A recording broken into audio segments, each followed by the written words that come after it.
What it is, man. Detroit versus everybody, man. Detroit, we rep the hardest, man. We gain the hardest. You know what it is, man. Detroit, CJ, holla at your boy when we get home. Yo, this is Deontay the Bronx from the Wild, the WBC heavyweight champion of the world. I'd like to give a big shout out to CJ Goodfellow, Sports TV. Bomb Squad, baby. Oh, nice man in boxing. Nice man in boxing. Leather, Flair Cops. Shout out to Goodfellow Sports TV. Hey, Steven, man, you really believe that stuff? Oh, man, come on. You really believe that stuff you be saying?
Hey, yeah, I'm talking to you. You right there watching this video, waiting for this live stream to start, or just watching the membership video, man, and why you should join the membership.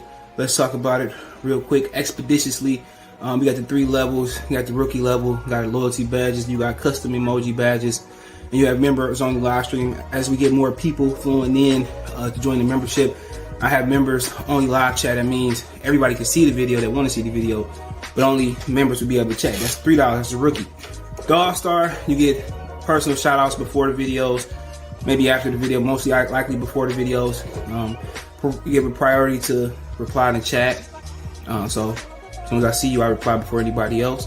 Get early access to pretty much all my non-boxing videos there. $10 a month. Then we got the boxing pound for pound superstar for all my boxing boys and gals out there. Get early access to prediction and most of our boxing content, virtual video collaborations, and open debate. So, you know, if you want to pre-record or go live and debate me for a whole video, you got early access to new videos, some of the videos in the All-Star as well too, and priority reply in the comments. So I see in the comments you get priority reply. No instant, that's $20 a month. So let me know what you guys think. Don't have a Patreon no more, so here's where you're gonna get some of that exclusive content I used to have on the Patreon. Peace. All right, we in the building, man. We going live again. Hopefully you enjoyed the videos. Yesterday I did all boxing except for the Sha'Carri Richardson video, and then today we did all boxing.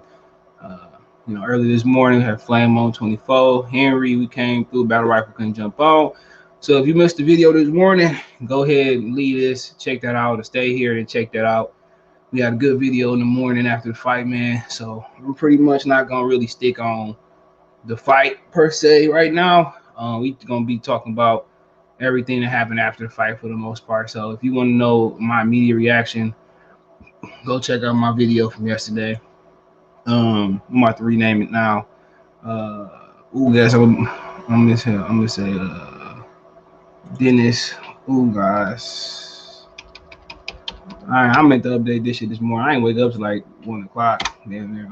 I don't never wake up that on the weekend that late. Hold on. But yeah, nigga, I was fried. It's smart to get some coffee to wake me. I don't even drink coffee, but yesterday Ugas, he did the impossible. I didn't give him much of a chance. Neither did some people out there, but yeah, I always put a disclaimer out there, man. Even if I don't follow my own advice to the fullest T, the disclaimer was that that Pacquiao had been out for 2 years and had minimum activity. That was the key. I was like, it's always a chance. He was old last night. He fly salute. What's going on? Lothario salute said Errol Spence Bud with permanently damaged Pac. For sure, he should be glad Spence was hurt or Pac with. I mean, then again, that's a different game plan too, because people talk about Spence being in there. You gotta understand, Spence don't have the defense We don't counter like Ugas. Ugas was the perfect storm. It was the worst storm for Pacquiao yesterday. So people gotta get out there saying Spence would have killed him. I don't know. To be honest, man, Ugas was the worst style for Pacquiao. I think he would have beat on Pac, would have beat the shit out of Pacquiao. But then again, once again, Ugas, if you watch some of the shit, some of the punches they had Pacquiao landing on copy punch, Ugas was slipping, catching shots. His defense was great last night. Think about Errol Spence. His defense is nowhere near or Dennis Ugas' defense. He's not the counter puncher or Dennis Ugas controlled distance yesterday. It couldn't have been because Pacquiao was getting old. I mean, you could tell yourself that. Yeah, he was inactive. But Ugas was the perfect fight last night. He was a perfect fight. His jab is better than Errol Spence's. He a better counter puncher. He got better defense. He controlled the pace better. He has a way superior IQ than every fighter at welterweight not named Terrence Crawford and Manny Pacquiao. That's one thing we got to give Ugas his credit. Only thing Ugas didn't do was step it up. He could have doubled that right hand. He could have doubled his body shots. But you know what? It all worked out. He could have got knocked out trying to go for the knockout. Ugas was great last night. He was superior last night. He was the better fighter last night. He was a better jabber, better counter puncher, better lead puncher, better graphic puncher. He controlled the pace. And in all honesty, that shit wasn't even close. That shit wasn't even close. You could tell what y'all want to say. Ugas probably won that joint 9-3.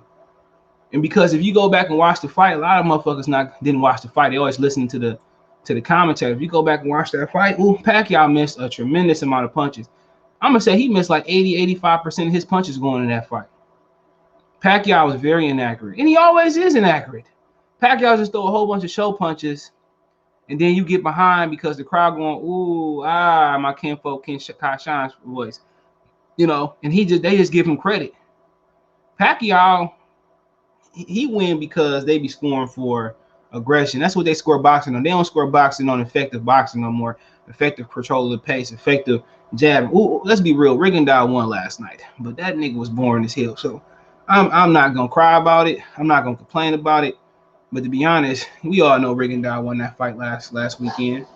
Casimir, you were going around parading like he did something. Boy, you got a boxing lesson. But in boxing today, ever since Canelo and Triple G, the first fight, they start scoring solely on aggression, ineffective aggression.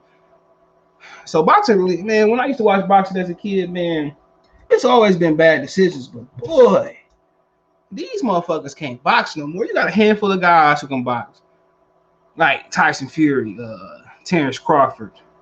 I mean, just to name a few. Better BF. A lot of these dudes gonna survive in the early 2000s. You think Tank could have a title? No offense to Tank, he might, but Tank would got man. Tank would have some tough fights. Ain't no cherry picking. Lomachenko, man, somebody would have took his Oscar Mayer lunch. They would have took Lomachenko's cookies. I'm telling you, I watched these fighters back in the day. When Floyd was hungry at 35 and 30, man, nobody fading Floyd. Ain't nobody fading Pacquiao at 30, 35. Not right now.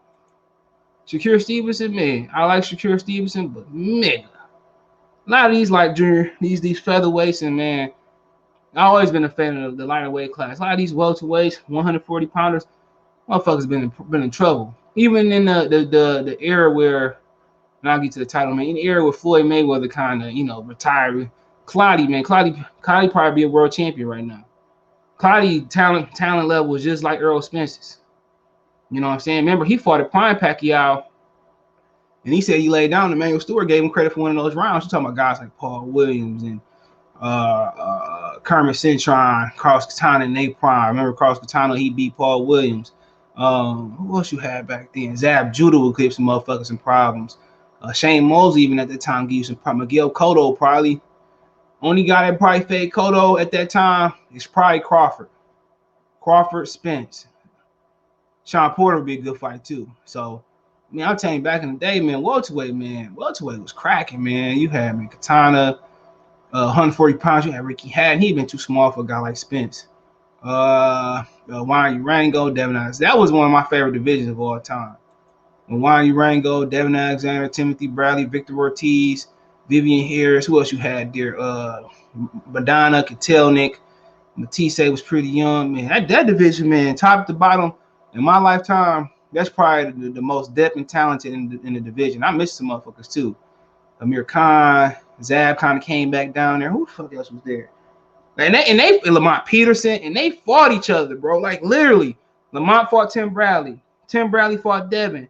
Devin fought Yan Urango. Devin fought Lucas Matisse. Devin fought Kotelnik. Man, he could just keep going on and on. Victor Ortiz fought Madonna. Madonna fought Amir Khan. Man, that's the best you're gonna get out of the division. When everybody fighting each other from then now, only fight that we didn't see was Amir Khan and Timothy Bradley, but it didn't matter. Amir Khan he just was erratic. But that was a beautiful defeat. I remember Victor Ortiz and who remember this fight when Victor Ortiz and Lamont Peterson fought each other, and we had some girls over shit, so we chilling, right, drinking this shit. We wouldn't even drink yet, and it came on HBO, and all the girls was like, well, it was a draw. They was like, man, Victor Ortiz won. They ain't know shit about boxing. They was right. Victor Ortiz did beat Lamont Peterson. He dropped him like 25 times. Lamont fought Lucas Matisse. Boxing will never get back to that division. Ugas ran away with it. Pac fans immediately saying he too old. I mean, I'm cool with that. That's old and inactive. I'm okay with that. But you talking about people talking about his arm was suspicious. I ain't trying to hear. Ugas had a beautiful skill set, but his hands are soft. And I don't think no, his fucking hands ain't soft. His hands ain't soft. You know it ain't. Ugas got power.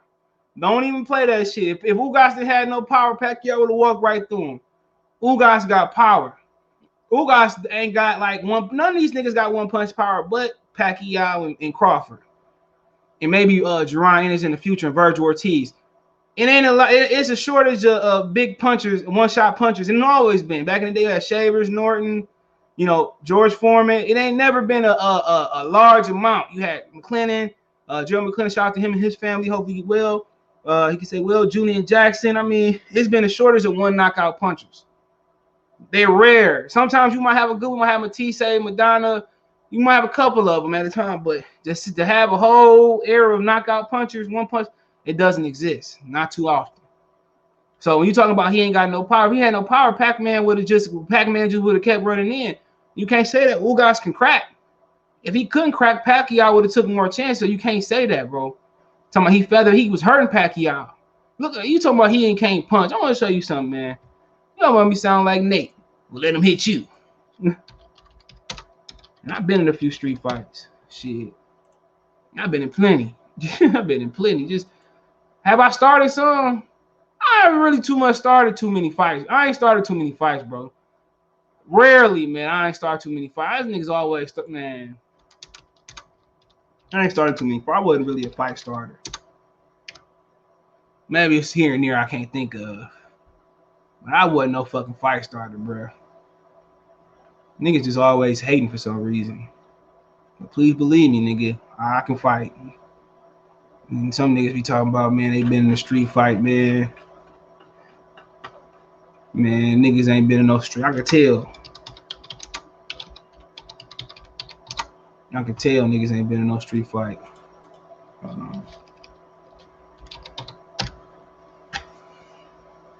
But I wasn't one of them people looking to hand no ass whooping out.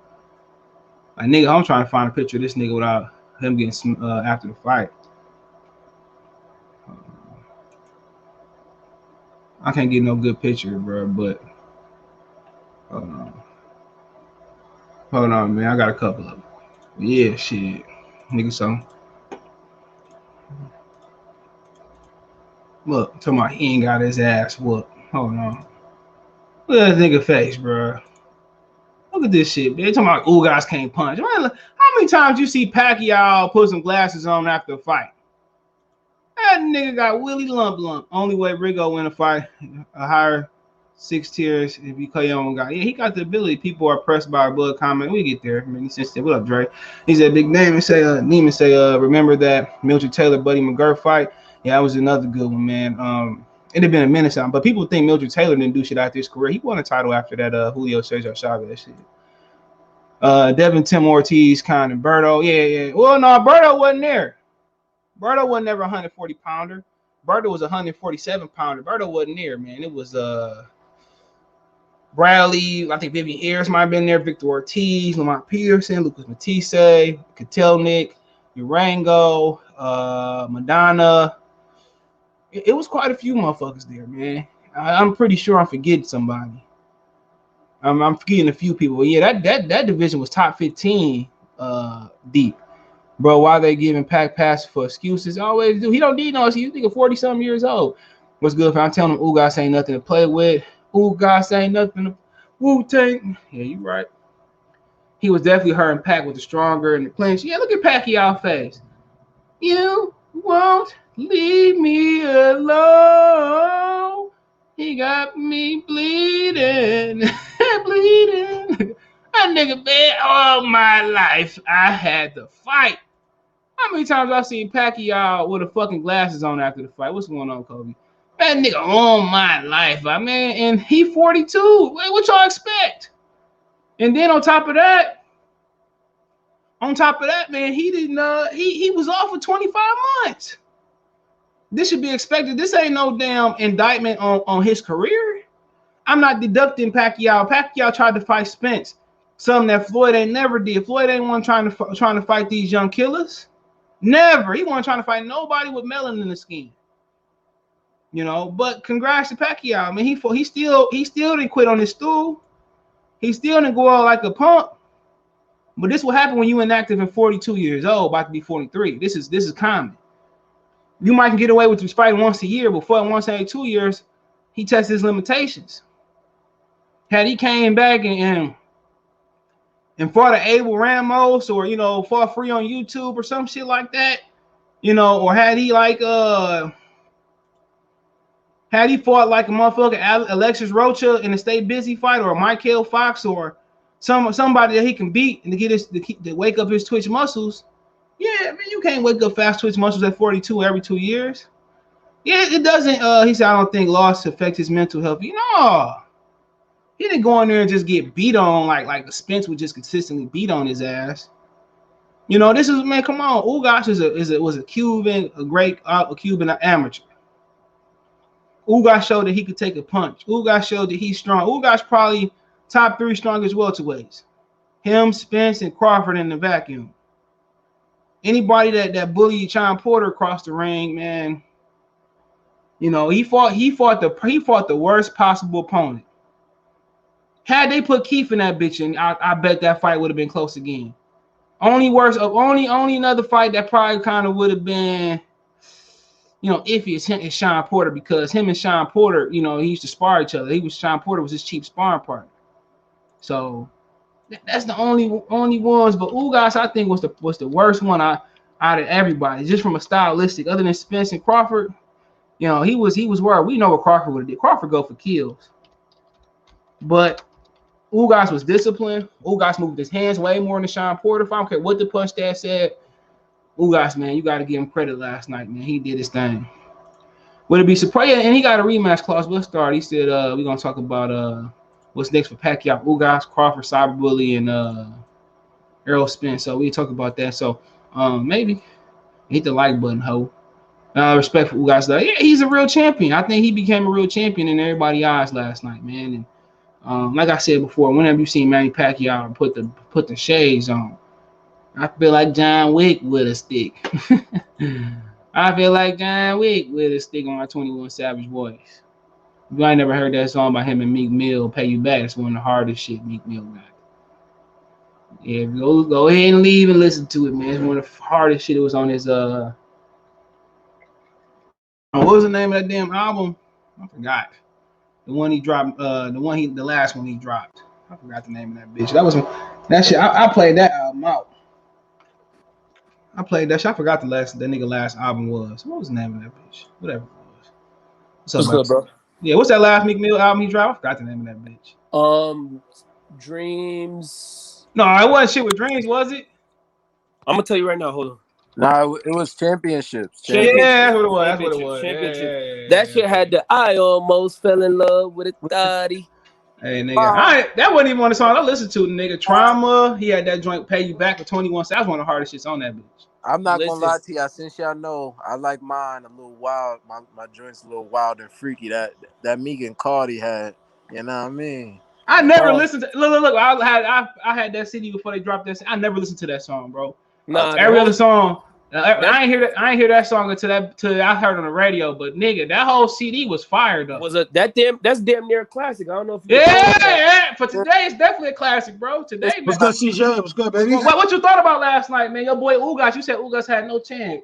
Yeah, I said Ugianto had no chance. I was sorry, boss, and I'm sorry. I'm sorry, Bo. And I want to apologize to Ugas for not picking him to win. I forgot Pacquiao was an old man and he looked old. And we're gonna play the old man game. Come on, guys. Was he an old man? He was an old man when he fought. Hold on. He was old and inactive. He was old. Hold on. He was old and inactive. Come on, he old and inactivity took. And look, Pacquiao looked worse than when he fought AB. In your face, Ugas was punching the dog shit out of Pacquiao. You ain't heard somebody chat say Ugas ain't got no power. I said, what was you watching? What? Nigga, you see that looping right hand was clapping Pacquiao. Y'all gotta realize something. Y'all gotta realize something with Ugas. He's one of those fighters. When he hit you hard, people start to fight more defensive. Yeah. Pacquiao was. He had Pacquiao second. He had him thinking like. Yeah, bro, he did it. Ugas is don't use athleticism to come get you like Crawford would. If Crawford hit you clean 4 times in a round, on the 5th time he coming with 5 hard ones. Ugas hit you 4 times clean and 20 seconds apart from each other. Niggas, but that's Cuban. That's being a Cuban though. Other than like points. That's the yeah. CJ, you seen what I tweeted to you? I was like, yo, Ugas got to step it up because I thought they was gonna rob him. I was like, man, look, Damian Lillard got mad. Andre Ward got mad. They would turn. I ain't gonna hold you. I fuck with Dame Lillard, bro. When it comes down to this boxing shit, Dame Lillard really dead ass be solid with. But you know what? Ain't nobody giving Ugas credit for his defense. He neutral, man. Pacquiao couldn't land flush with that nigga, bro. The range, he couldn't find no range. Did you see the wild swings that Pacquiao was out of position? If he was, man, if it was the punch stats was bullshit. When I seen that, I thought they was gonna rob that nigga. Super bullshit, bro. Super fucking bullshit. You look like yo, CJ. Little caveat. What album and what artist were you guys talking about? Meek Mill, Championships. Yeah, that was a fucking classic album for that time. But now back to what you were saying, I thought they were going to rob Ugas.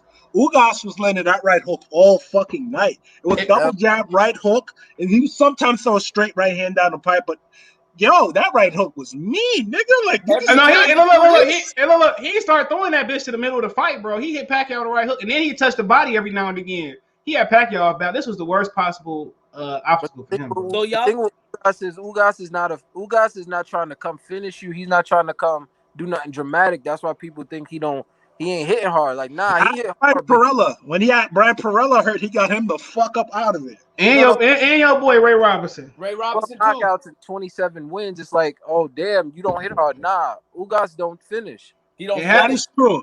Had he doubled that right here, nigga, we probably be talking about a eulogy for Pacquiao. Yeah, I ain't gonna hold you, bro. Let me tell you this. I seen a Filipino dude kill an Australian dude, and the Australian dude was like 12-0 with like 10 knockouts. The Filipino dude was 12-0 with 6 knockouts. So don't let that knockout shit fool you. Yeah, them statistics is very deceitful. People don't understand. People don't understand. Some niggas don't have it in them to finish you. They will hit you clean, but if you don't fall right then and there, they gonna get back on the game plan. Yeah, they stick. You're right. Sticking to the game plan. That's the Cuban way. They got. Well, I think niggas. I think that's 2 ways. If you don't have a killer instinct, you don't want to get hurt yourself, or you know that if you really hurt a nigga, he may not come back the same. And certain people can't live with that in their conscience. But I ain't gonna hold you. When you in boxing, you have some nigga hurt. Fuck it. I'll kill you before you kill me. Fuck all that. That's something you born with. Like Crawford and Wilder, they're like the 2 biggest and better BF, the ones like and Tank. They'll finish your ass. I ain't gonna hold you. I like every time. For all what you said about Wilder, he finishes niggas. I like that. And in New York, they be the motherfuckers. In no way. Stop saying Inuwa. In no way, nigga. When he move up, I pronounce his name right. New York. I'll call that nigga New York. Roy Jones is one of those too. He will finish you, but Roy was cool with a lot of niggas he fought. A lot of people. Roy, man, that nigga Roy played with his food too much, dog.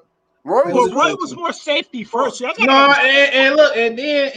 first, nigga. He got like you had to rob that nigga for the killer to come out. Like when Montel Griffin robbed that nigga turned into a beast. He want to see the real RJ. I'm like, okay. But you gotta remember, RJ, like, yo, after all the shit his pops used to put him through, you could understand why he never really wanted to bother. He said the link don't show up. I don't know what to tell you, Battle Rifle, man. The link, I'm putting the link here, man. I'm putting it on Battle the Rifle. Damn, no. Battle Mr. Rifle. 40 minutes. Get 40 off minutes. that Wait till your Windows 40 98 minutes. computer, bro. Yeah, man, go on your phone. But like I was saying about like RJ, think about it. All this shit that Senior used to do to RJ, he didn't want to put that pain on niggas because it would have been like, damn, like you RJ would have got even ducked even more, bro. Like, let's keep it a buck. Nobody really wanted Roy Jones Jr. smoke the way he was. Imagine Roy Jones Jr. was just an out-and-out killer or some Gerald McClellan shit. You think niggas would really fight Roy Jones Jr.? No. Hell no. Yeah, if he had that killer, MC 24/7, Roy would never got fight. At all. Like, let's keep it a buck. David Lemieux was in the running to fight Canelo, and David Lemieux is nowhere near skilled as Canelo, but he has the killer instinct, and he hit hard. For whatever limitations David Lemieux has, he hits hard, and Canelo never really wanted that smoke, and it was a winnable fight. Like, if fucking Golovkin can neutralize him with a jab, I can see Canelo doing even more to him, but like, he never wanted that David Lemieux fight. I don't know why. You said Earl might stop. Earl ain't stopping no Ugas, man. You smoking crack. Earl need to move up to 154 and try to. Y'all think this nigga coming back, man? At welterweight, coming back. I don't know. He ain't coming back to welterweight. CJ, I don't know what these fools is talking about. Earl coming back, possibly February. That dude is done. Maybe February 2023, 24. Yeah, I'll tell you this. Ugas might stop Earl. What y'all talking about? Because I ain't stopped throwing at that eye. Y'all think Earl didn't come back the same after our car accident, and ain't nobody really talking about that neither.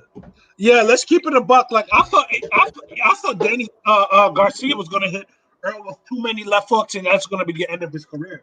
But Danny laid down and let Earl's jab take over the night, because like, there's certain people, like, if Terrence Crawford would have fought Errol Spence coming off that accident, Errol Spence would be amongst the living. Let's keep it a buck. Because Terrence gonna try to kill him. He gonna try to kill Errol Spence, nigga. Not literally, but he gonna beat the fuck out of Errol Spence, bro. I don't want to see that fight no more. He might not try to kill him, but he might end up doing it. Yeah, Ugas, after all the shit Earl said, nah, I would try to kill that nigga. Because let's keep it talking like you're on the side of the street shit. Oh, you really that nigga? Nah, bro. He a mean motherfucker too, though. He hold on to shit too, so that motherfucker, man. They will never put them niggas in the same ring. They wasn't gonna do it before the accident. After the they're never gonna be in the same ring. Yo, man, when Terrence said only if on Twitter, I said, damn. I told Terrence on Twitter, like, yo, you would have killed that nigga. Man, he would have beat the fuck out of him, man. No, they'll put them niggas in the Ugas and Spence. That's a 50-50 fight. You know, a man can beat up old Marco Antonio Barrera. No one says anything. Floyd can beat the dog shit out of Gennaro Hernandez. But fucking Manny won't fucking give Terrence Crawford a fucking fight. You beat an old Oscar De La Hoya, and everyone says, "Oh, he drained that nigga. He drained that nigga out of De La Hoya." And no, you know what's crazy? People shit on fucking Floyd's win against Oscar De La Hoya, who he beat a better Oscar De La Hoya, and who he had to fight under Oscar conditions. He said the only thing he had to do was show up. They had the gloves ready for him and everything. He said he didn't get no concessions versus Oscar. He said he just had to show up, and he still beat him. But fucking the B side. Manny Pacquiao up until that time did not do as much as fucking, Oscar De La Hoya. And if you look at Manny Pacquiao's career, he has more defenses of a baby belt than a regular title belt. Look it up. And he had to concede to fucking Manny Pacquiao. That's weird. And they give Manny Pacquiao all the credit in the world for that fight. They get you notice how they was like, man, have a nice career, Manny, after the fight. Man, they never did that shit for Floyd. They ain't do that shit for Roy Jones. They ain't do that shit for even my. I'm talking about in general, nigga. Like when he fought Berto, nobody gave that nigga no black fight I could think of. But not even B-Hop and niggas. Yeah, B-Hop, especially B-Hop. Let's keep it a buck though. Let's keep it a buck. Only nigga I could think of is Mike Tyson, not Muhammad Ali. Only nigga I could think of is Tyson was the only lovable loser they had, or nigga that retired. let me keep it a book though. The black fighters, like, yo, I ain't gonna hold you. If I was like, the black fighters, I'm not gonna really be fucking with Floyd like that because look at all the black fighters he never broke bread with. He never broke bread with Vernon Forrest. He never broke bread. He with got killed. Huh? But at the same time, we just saying in general, bro. No black fighter really had that when they was on top and they retired, they never got that acceptance. When they left, they always get the credit on the back. That's what we want, Marvin. No, hell no, he lost. That don't mean shit. They do. They had that nigga won. They wouldn't have gave that nigga his man. Come on, man. Marvin Hagler. Oh, that's a fact. No. Had he won, nigga, they wouldn't have kissed. They wouldn't have kissed his ass. They would have had to wait till he lost, man. But you got to understand when the superstar is always going to get the concessions because we got a lot of dick riders. We don't got objective fans. My thing do. Andre Ward didn't get it. Who else? Yo, and Andre Ward not to get it, and he's the last American Olympian. He ain't never been in trouble in his life. Yep, nice.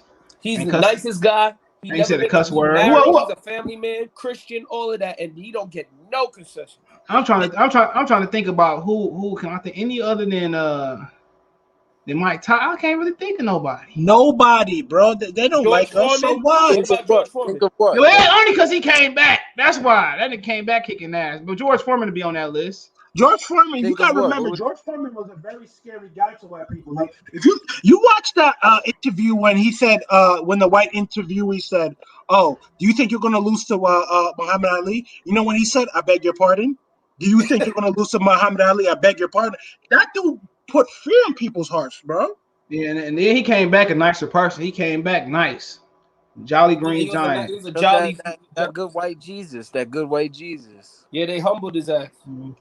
But he made some money though. He didn't have to come back. That nigga was he didn't have to come back. You heard about the story with the Foreman grill? How it was supposed to be Hulk Hogan's?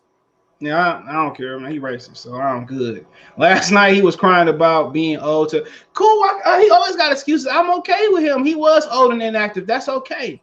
Remember, Manny Pacquiao lost to Floyd and said, "Nah, it was my shoulder." I don't. Yeah, and then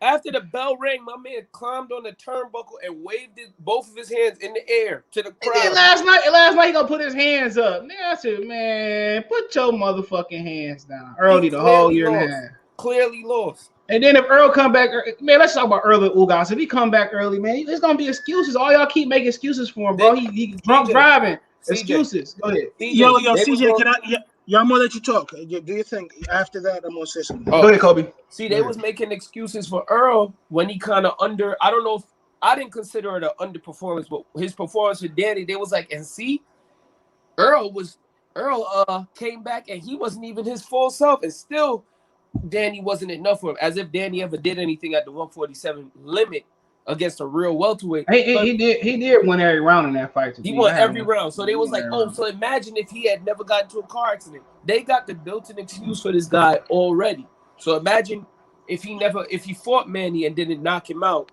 but beat him the same way that he did Ugas. But he been declining since he fought Ocampo. So Ocampo, because remember that was the last knockout he had. He been declining. Now he was playing Kobe, bro. He's not declining because what he did with Mikey was pure domination. Man, no, nigga. He should have knocked that nigga down at least once. No, that nigga. He should have put Mikey to sleep, dog. Hold on. My man's was just physically not. He physically wasn't himself. That's the one fight where you start physically seeing that he kind of need to move on from the weight. That's what I'm saying. Like physically, like nigga, had he been the Peterson motherfucking Errol Spence, he would have got Mikey. He would have dropped Mikey at least 2 or 3 times. That Peterson Errol Spence was really bad. Like I said, that Peterson Errol Spence. I don't know about Terrence Crawford beating that dude. I ain't gonna lie to you. I don't know. Listen, a lot of I still think Bud would have beat that Errol Spence too. But it would have been a lot tougher fight for Terrence. I don't think it was. I think his style just meshed too well with Spence. I think his style is still the same. Yo, CJ, people aren't letting him wear puncher's gloves no more in his fight, so that's also not helping him go for the stoppage. How the fuck you the A side did? If niggas dictated your gloves, hold on, man. Bro. Hold on. Well, when they start changing his gloves, Mikey could fight. Nah, I think it was I think it was Mikey Grants. fight. He was wearing Grants before the Peterson fight, and then he switched back to Everlast. Hold on, we got a perfect picture right here. Come on, man. He got on Like you were Everlast. saying, Yeah, guys, Peterson. Yeah, he got the Eversys on versus Peterson. Yeah, ever since that fight, he been wearing the Everlast. But before that, he was wearing Grants. I don't know if Grants are puncher's gloves. No, they like overall. Hands, right? They like the overall glove. You see what I'm saying? They like, you know what I'm saying? They foam though, I think. They foam, right? No, he had Everlast on versus Campo. Okay, hold Yeah. on. Okay, let's see. You said Mikey? The Mikey had Everlast. Yeah, Everlast on Mikey and Sean. Hold on. Yo, guys, back to what you were saying about, certain fighters getting, But hold on, before you keep going on. You know what, man? You know what's pissed me off about that fight? This nigga, man. This nigga was wearing Mexican colors versus Mikey. Nigga, come on. Just like how Tank came out in Dallas. Shit. He should have came out in Dallas. No, I know. Hold on. I'm gonna let Chris go. But hold on. You talk, Chris. I'm gonna show you what he should have came out. I was going to say this. In terms of excuses for fighters, like I said, people dick ride these fighters. These fighters have dick rides. They don't have fans. So at the end of the day, we're not going to deal with people logically. Let's keep it a buck. You're right. The reason why Larry Holmes doesn't get love in the black community is because he whooped Muhammad. Dick riding Muhammad Ali. Let's keep it a buck. I understand that, but let's really keep it a buck. This has happened throughout history. Everyone that someone likes, if he takes an ass beating, everybody's gonna say, "Oh, this guy was old, this, that, the third," or they're gonna try to bring something up. People is dick riders. What can you do? Here's what it is. You know what I think it is, though? Hold on, this is what he should have wore, nigga. Right there. Black. I'm black, nigga should have came I'm back, black, man. That nigga should have seen before one of the greatest comedy movies of all time. Because it's factual and it resonated yesterday and it resonates today, nigga, for sure. It's just, these entertainers ain't who they are. Who they portray he themselves. He said, "Man, I met Gusto, man." I'm like, "Gusto, let me shake you." That's my fucking movie, man. Battle Rifle, man. I don't know what to tell you, man. I ain't got my email on my computer because it got hacked. Get you a goddamn real laptop. I don't know, why can you not click the damn link? Battle Rifle, use your iPhone, my guy. Yeah, no, that nigga said he got a Galaxy A123, nigga. Some shit. This dude gave us a code. He said, "What a bro, barcode use say." your Galaxy. Hold on, man. Look, we gonna do a fundraiser for Battle Rifle to get a better phone. Come on, man. Battle Rifle out here with a Galaxy 8000. Let me son you, nigga. Put you on my Verizon plan, nigga. Put him on the plan. Yeah, put him on the plan like you my daughter. You hate to see it, don't you? Put you on my plan. Give him that kid's phone. They got a Verizon. And give him a little watch. Give him the Obama phone. Give him the Obama phone. Man, he can still beat Danny Garcia though. Yeah, he can. Yeah, for sure, man. He might kill Danny Garcia. Bud might retire him. I don't want to see that shit no more, man. Nah, I want to see Bud retire Manny Pacquiao. He said, "Send it to my phone." Who you think I am, nigga? Who you think I am? I'm not about to. If StreamYard don't want your ass on, they don't want you on, man. He said, "Send it to his phone. The link." Yeah, you on Twitter, bro? Hit me up on Twitter. This nigga, man. Or go through Periscope. Oh, yeah, you go through Periscope. They told this nigga to use Periscope. What year is he in? I'm using Periscope right now to stream off StreamYard. Yeah, CJ send out multiple links. Henry, you don't know CJ Global out here? Global. I almost CJ been streaming off of Twitter and Facebook. He's been doing it. I should have did Restream. You know, you can send like 30 shit at one time on Restream, and it's cheaper. Oh, word? Yeah, but then they go from $16 to $41. You can use Restream for free. You gotta put me on game. Yeah, you can use Restream. Angel, what's going on, bro? He said, "What up to the panel?" He said, "Earl Face was still drunk, sunken, literally fight Mikey." Yeah. Sometimes it's time to leave, bro. It's time to be safer than sorry, man. You gotta know when to leave. And if Derek James know he should leave, but you know what? They in it for the money. Yeah, no, it's probably. Hold on. Henry, you doing that thing again, bro? Remember Blake man, Kobe? Oh yeah. J5.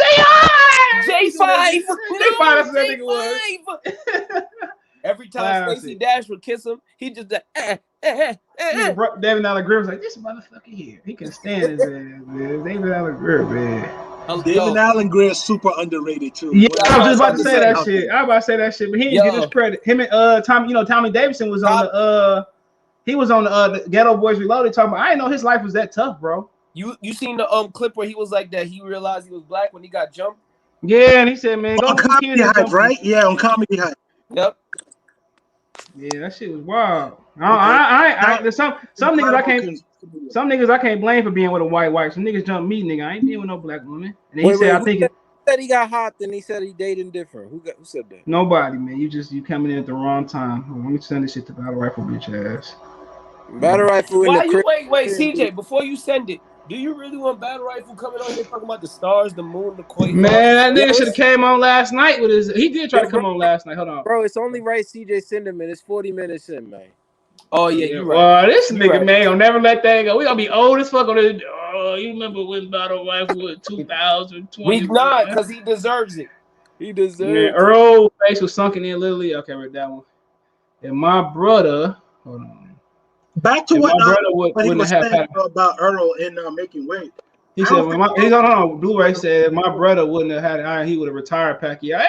He wouldn't mind. He might not have knocked that motherfucker out, but you know what? Crawford would have knocked him out. He would have still had a good lifestyle. When you take them beatings, Earl one of them niggas that hit you in the same spot. Earl would have, man, that nigga would have been, wouldn't have been no post-press conference, nigga. That nigga would have been worse than Wheelchair Bradley. You like, can we speak to Pacquiao? He won't be at the press conference. Them ass whoopings is worse than just getting knocked out. So can we get to the? So do we think that Earl would have dropped him at least? Or he probably would. Man, I'm just saying Pacquiao had some pride. Like he took some good shots from Ugas too.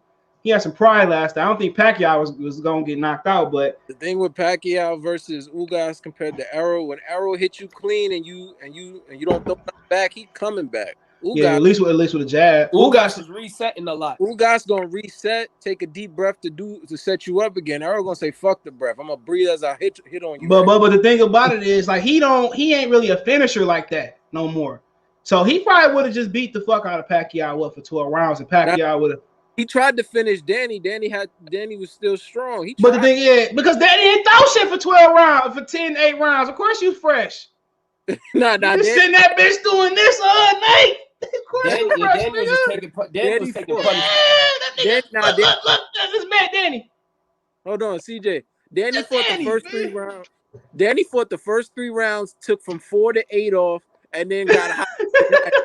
That's what happened with Danny. Chris Thurman. He gonna talk about he won the fight. Hell no, right. Man. Hell no. Shout out to y'all brother and Robert Guerrero, nigga. Y'all favorite fighter. He got the win last night. I for sure thought Victor Ortiz is gonna win after he hurt him in the first round. Me too. Man, Victor Ortiz could have been moving. Yo, let me ask you a question, guys. What's good with these niggas walking on crates? What the fuck wrong with these niggas? Man, I ain't want to talk about it. Man, old boy pushed the bitch crate out. Man, I would have, man, if that was my sister, you bro. seen this shit I sent you, CJ? Look, if that was my sister, dog, man, I would, man, you don't understand for the word. Y'all see my man the Steeler game? Over. You see my man the Steeler game? Old girl slapped him. He knocked this bitch out. Didn't knock them out. Yeah. He was hooking on boyfriend and look. This why I don't go. Look. This why I don't go to opening day at the Tigers. This why I don't work at the Lions game no more. Them motherfuckers be drunk. This nigga wife tried to come over and grope me. He had to get his wife. When white people get drunk at sporting events, I don't like to be nowhere near. I'm good. So CJ, she was about to she started grabbing at me. He had to come get his wife. Matter of fact, it was the game that Indomitius Stu stumped on the nigga arm on Thanksgiving Day. Word? Yeah. She was a foul nigga. Indomitius Stu's a foul nigga on the real. I like that shit. I miss my nigga Stu, man. That was my nigga stumping on niggas. That's one of my. Other than Barry, Herman Moore, that's my favorite line. Indomitius Stu is my nigga. The funny thing about him is he played Megatron. No. And honestly. They're top for me, bro. Yeah, I gotta ask you guys a real question. Do you really think Calvin Johnson should be in the Hall of Fame over that? Yes, nigga. Yes. Don't disrespect my stream, bro. Man, CJ, I understand you from Detroit, man. Look here. I seen this nigga outcast the whole Bengal secondary. I seen it with my own 2 eyes. Who are the Bengals? The Bengals look. All right, the Cowboys. He jumped over their whole secondary 4 times. That's great. Did he ever win a title? Look, it don't matter who win in Detroit. Barry didn't win shit. Yeah, I was about to say he played for Detroit. But at least, with Barry almost. Hold on. You gonna talk about quitting ass Randy Moss? Though I guarantee you gonna say he wasn't the best. That nigga, I watched him quit religiously. Yeah, he did. Randall Cunningham, that nigga, look, he quit all the time. Randy Moss, my favorite football player all time. That nigga was a quitter. He quit against the Falcons. You're bugging. That was a fortunate. Finally got in. Okay. I'm not doing that. No, he quit outside of Randall. When Randall Cunningham left, that's why you think he got traded. Think about that for a minute. If you go look at anybody highlight film, Calvin Johnson got the best of any receiver, bro. That's no cat. Best highlight film. Any receiver? All Randy is do this. Randy ain't going off the hitch. He ain't going off the slant. All that nigga. Bro, Randy's son. You go. That's all he did. Look, throw his hand up. He didn't go across the middle. What he doing? He caught the ball. Yo, he exposed. Look. If you that was the first time Reeves used to jam that nigga at the line of scrimmage. Did he not? Yes, he did. Because I was an avid. Look, once you challenge Randy, Reeves was putting in work with Randy. Once you challenge Randy at the line of scrimmage, he will quit. But what happened when Randy started catching touchdowns on him? It was did he win the Super Bowl? No. He was closer too, and he was. Man, don't matter what Atlantic Star said. You can come closer than close. Well, he was supposed to, but he was more of a factor on those teams than Calvin Johnson on Detroit. We can keep it a buck. Man, if you put Randy in Detroit, that nigga wouldn't have a career. He'd have been like the Oakland Randy. He had some good yards in Oakland, but I'm telling you, who come to Detroit? But you don't remember Oakland Randy? Look. Let me put it to you this way: if you put that nigga Marvin Harris in position, or you put that nigga Randy Moss on the Patriots, that nigga probably would have 50 touchdowns in New England. That's true. Because that nigga, look, Randy Moss, man, oh my God, man, think about this nigga. He can go over the middle, he can go off the hitch, he can go off the comeback, he can go off the corner post. CJ, the best receiver of all time is Jerry Rice. Why? He wasn't the fastest. He was a polished route runner. The routes, bro. Whatever. Yo, look at Calvin Johnson's hands. He said he retired mainly because his hands was mangled. No, he said he got a pitch nerve in his fucking back. Did Detroit to do that to you? He said he wished he played. Hold on. You forgot. Y'all forgot. I'm about to retire out of Detroit in this bitch. I'm leaving. Y'all forgot. I'm tapping out. He said he wished he played baseball with the dude that was his rival in college. Jeff Samardzija. Yeah, nigga, I'm retired, man. You don't want to be in Detroit, nigga. Fuck that. He said Spence would beat the brace off Pacquiao. Yeah, he would have beat his ass. He said, y'all must have forgot he stopped training with me for 3 fights, but I trained for him for Pacquiao. Yeah, you can't do that nigga legs no more, I heard, nigga. Derek James won't let you squat. I don't know what you was doing to that nigga legs. Blu-ray? That's Blu-ray, yeah. He said every fight I trained him, he stopped anyone. Yeah, he did. What was it, the Ronald, I forget the nigga time. What's the nigga he fought? Bundu like that? I said like, damn. Yeah, that was after the gold medal game. He slept Bundu ass. That shit was nasty, bro. Yeah, he said Spence didn't rehydrate for right then. He said he was 150 for morning. Man, like I said with Danny ass, man. Danny was just taking punches. Bro, Danny. He said he looked like Sleep Low Key. Facts. I heard that all the time. I don't think that rounds of that fight for real. Battle Rifle, what you know about football, Battle Rifle, nigga? Nothing. Not a damn thing. Hey, like Battle Rifle, get my Gatorade. I was about to comment on boxing because I know you know shit about football. What you thought about last night? He gonna do the sun, moon, and the stars in 5. Here we go. I'm gonna go take a hold on. I'm gonna go take a bathroom break. Tell me what you thought about last night. Go ahead, Battle Rifle. 5, 4, 3. I think that it was good.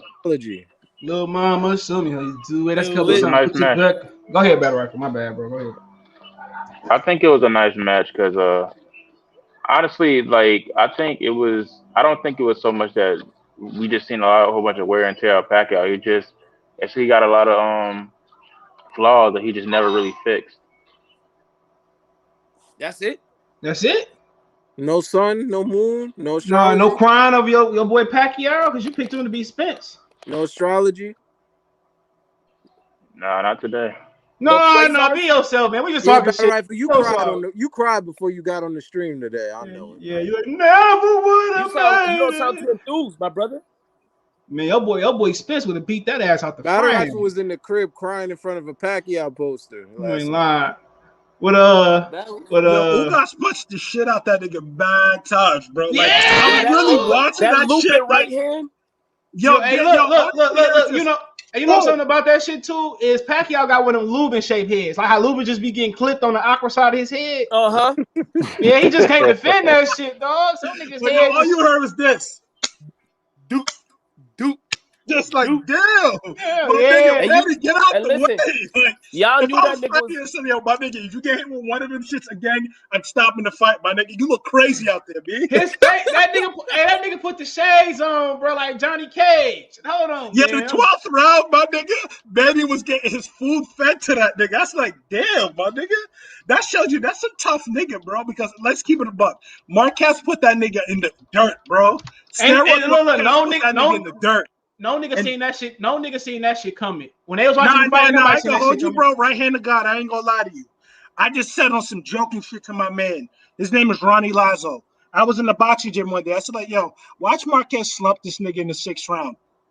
Right hand to God. Shit. Yo, when he slumped that nigga, bro, my mouth was like wide for like 5 days. I said, yo, I was joking, bro. Who could have ever thought Marquez killed Pacquiao for like 5 minutes? You would have cashed in. All you heard was, oh! I'm like, that nigga Roy made that shit hilarious. Yeah, whoa! He said, what? He's not getting up, Jim. He said, nah, he's not getting up, Jim. I've been there. Bro, like I'm saying this. I had a Filipino girlfriend at the time. And yo, bro, I was cutting her ass. Hold on. I feel like, yo, Pacquiao was doing shit, man, nigga. Hold on. Henry, you disrespectful. Y'all ain't even hear what Henry said with the disrespect. What he said? The Roy Jones disrespect, man. Repeat what you said, Henry. I love Roy, but he said that shit, though. He said that shit. He said he ain't getting up, Jim. I've been there. He did. Yeah, Roy said that shit. You fronted right now. I don't remember that shit. I probably was hollering and screaming because they were saying I know that. I know that. And they were saying Pacquiao was on that orange juice. Remember? I mean, why Marquez had even the tables with that orange juice. Remember they said that they both was on the CJ. They both was on that shit. So let the best man win, right? Allegedly. It's a nasty game, baby. He said, I know this. Say it again, Harry. He said, I've been there before, or he said, I know this feeling. I'm dead ass. He said that. Oh, man, I remember that. He said, CJ, one of your prior videos, you said you owe Water apology, but you never left. I know an apology because I seen the video. He was, no, I don't, because that was an old video, Sean, so I ain't on that nigga apology. That was an old video. I might go out there. I'm going for the Caleb Plant and Canelo fight. CJ, they gonna fuck you up. I don't care, nigga. Shit. Go ahead. I'll be in Vegas. Go ahead and beat my ass. Make sure you beat me up on like the MGM Grand, the Lexor. You know them niggas gonna really take you to a fucking secluded place and start punching on your fucking head. Hey, please. I walked through Vegas by myself. Ain't nothing happened. Bro, they gonna take CJ to the MGM Grand. I was walking through Queens. And ain't nothing happened. Nigga, yo, you don't got no beef in Queens, nigga. Oh, man. I could go, look here. I call my man. I go to the biggest housing projects in the world in Queens. Ain't gonna nothing happen. Like, you going to QB? No, you going to Queens? This nigga said he going to Queensbridge. You going to be fine. You going to Queensbridge? Yeah, my man. Man, I talk about DJ, off camera. if you go to Ravenswood Projects, it's hard there. Man, look here, man. Like I said, DJ, y'all, hold on. Are you really trying to walk through 40 projects? I'm not, man. Hold on. Do you want this nigga? Hold on. Do you want me to go outside and show y'all where I live? Yes. Y'all to be like, man, I've already seen it, CJ, online. Man, y'all be like, man. Yo, CJ got into it with dude from Arkansas. Like, nigga, like you from Arkansas, nigga. He said, I be in Detroit. I said, pull up, nigga. You crazy. Yo, CJ did the most gangster thing. He said, what? You be weird? Hold on. I showed you my neighborhood. He said, this is where I'm at. Please. He said, this is where I live, pussy. The straight dogs is dangerous in this bitch. The crackheads is dangerous. You talk about.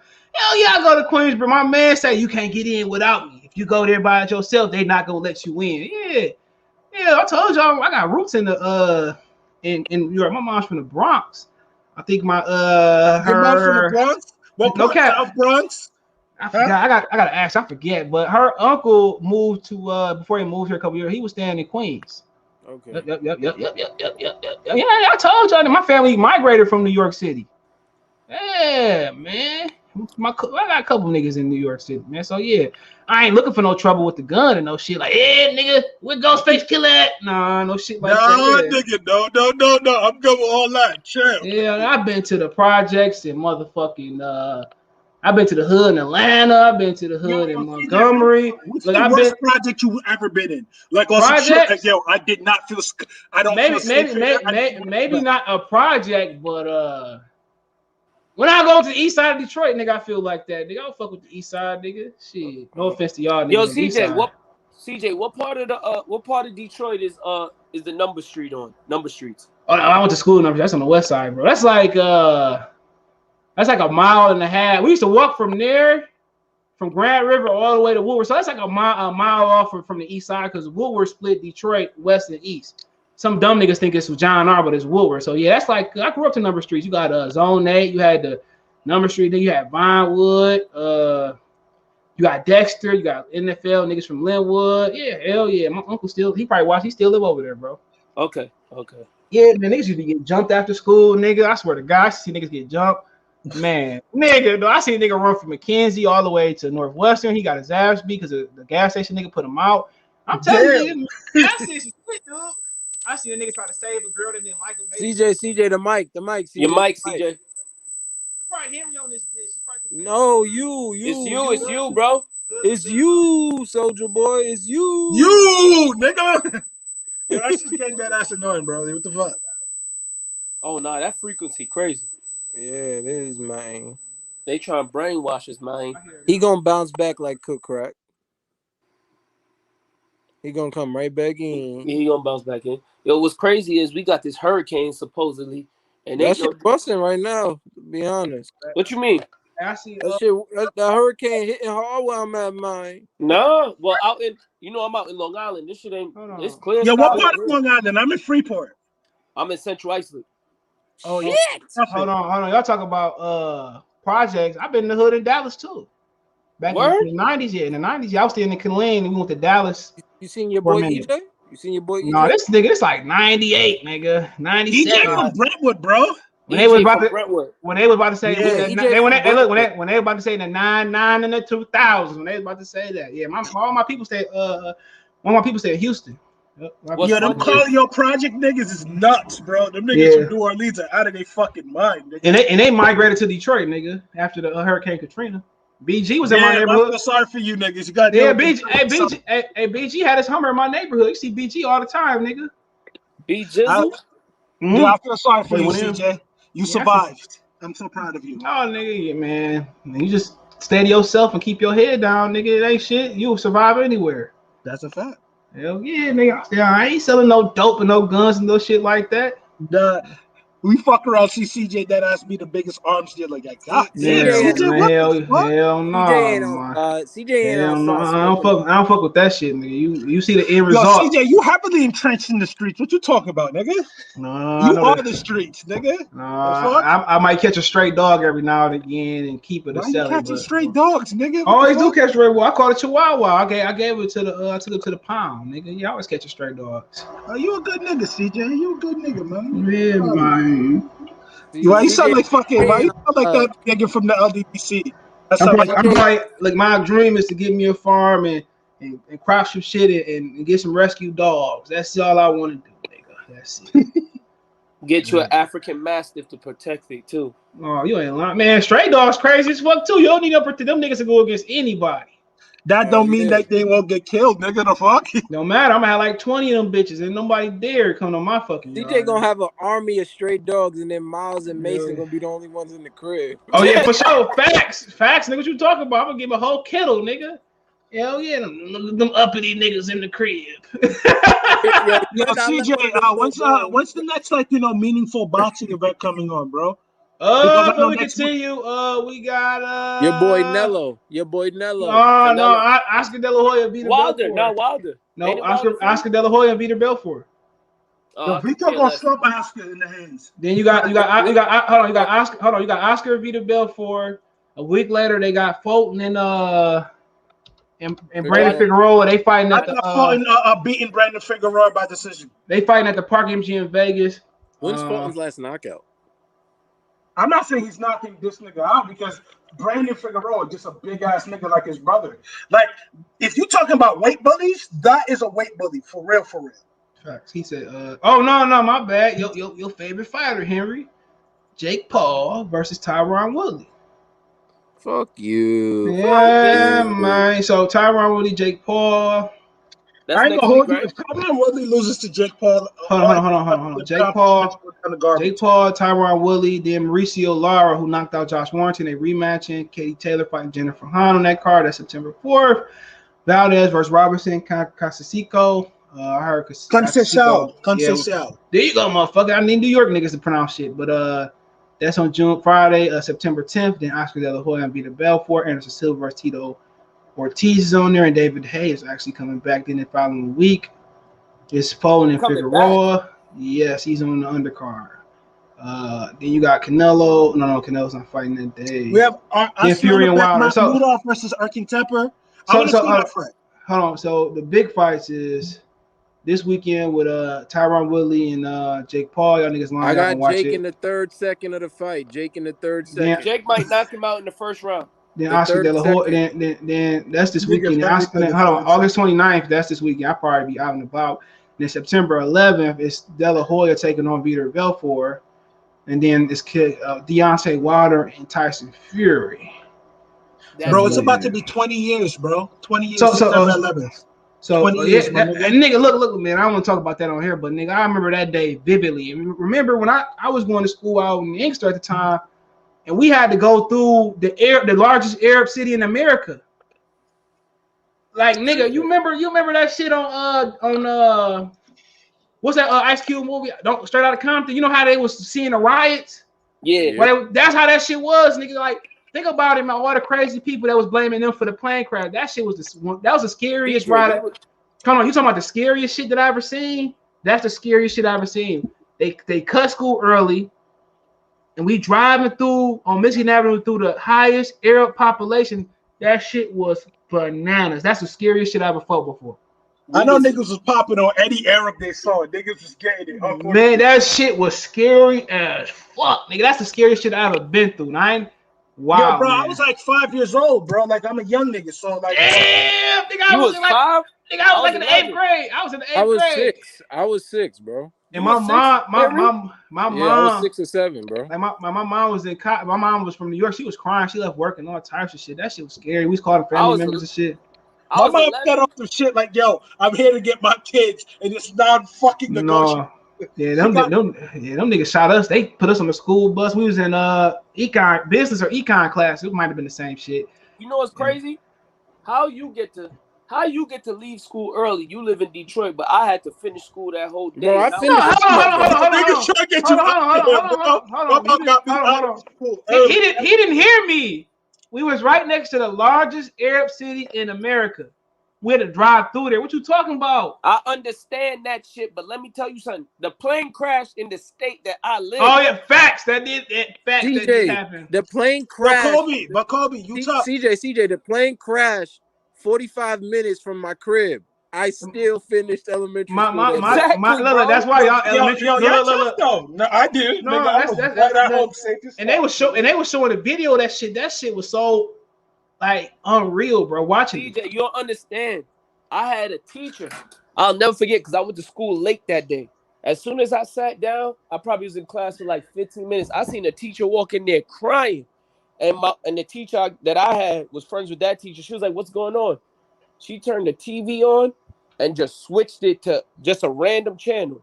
And they show a plane go into the building. I was like, they shouldn't have showed that shit, bro. They crazy. They're wild. That shit. Yeah, they shouldn't have showed that shit. People that lost their I remember saying, "Yo, what movie is this?" And they kicked me out the class. Hey, because everybody was that shit looked like a movie. I'm like, it was a movie. You thought it was, but you realized, yo, damn, this is real life, that shit was real. I'm like, oh, but let's what's so let me tell y'all something before we get off this topic. My dad used to work at the Manhattan Con Edison in downtown, and actually in Harlem.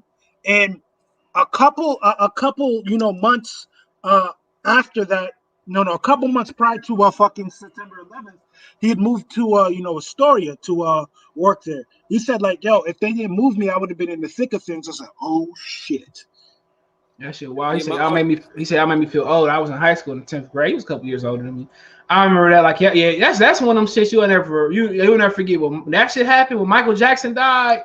Oh yeah, Nigga, I was stuck in traffic too. When Michael Jackson died, I was pissed off. Not KOP. Yo, Henry, I had one of the you know how Max B used to have a wash and set where his hair is silky? Facts. I had one of those and I was headed to the barbershop to chop my joint off. And I remember being stuck in traffic in Brooklyn. And when they announced that shit, I ain't gonna lie, I cried like a baby. Yeah, I was at the gym lifting. They had it on the TV screen. I just cut my hair off 2 years ago. I used to have long ass hair, bro. I ain't gonna hold you. I told my mom this, my nigga. I walked out and I was just tight, bro. I was tight that whole day. I remember listening to Asher Roth fucking freestyling on fucking Flex. I don't know why the fuck I remember. Wow, that. Asher Roth. Yeah, dog. I was just tight back there, like, damn, my nigga. He said, they showed on. I mean, they showed that probably on every channel, but where y'all think Pacquiao should go from here? Yo, Pacquiao, to be honest with you, bro. Go ahead, Henry, then Chris. I really feel somebody like Pacquiao. I don't think he should come back. He may have the rematch clause, but bro, fuck it. You're 43. You're about to be 43, and you're fighting for nothing now, bro. You really are. Just move on. You didn't fight Bud. You didn't fight Spence. You fought a hungry no-name Ugas who damn near put you in the blender. Just walk away, bro. And Ugas was probably he sounded like he wanted the rematch. Ugas only wanted the rematch because he wanted the 10 mil. And I don't blame him. Alopecia, bro. Those shit nigga has no hair on his face. Go ahead, Chris. Go ahead. But like I was saying, to be quite honest with you, Pacquiao has nothing left to prove to anybody, but he probably fights because he might be abusing Jiki at the house. Who knows? But I think allegedly, I'm fucking around.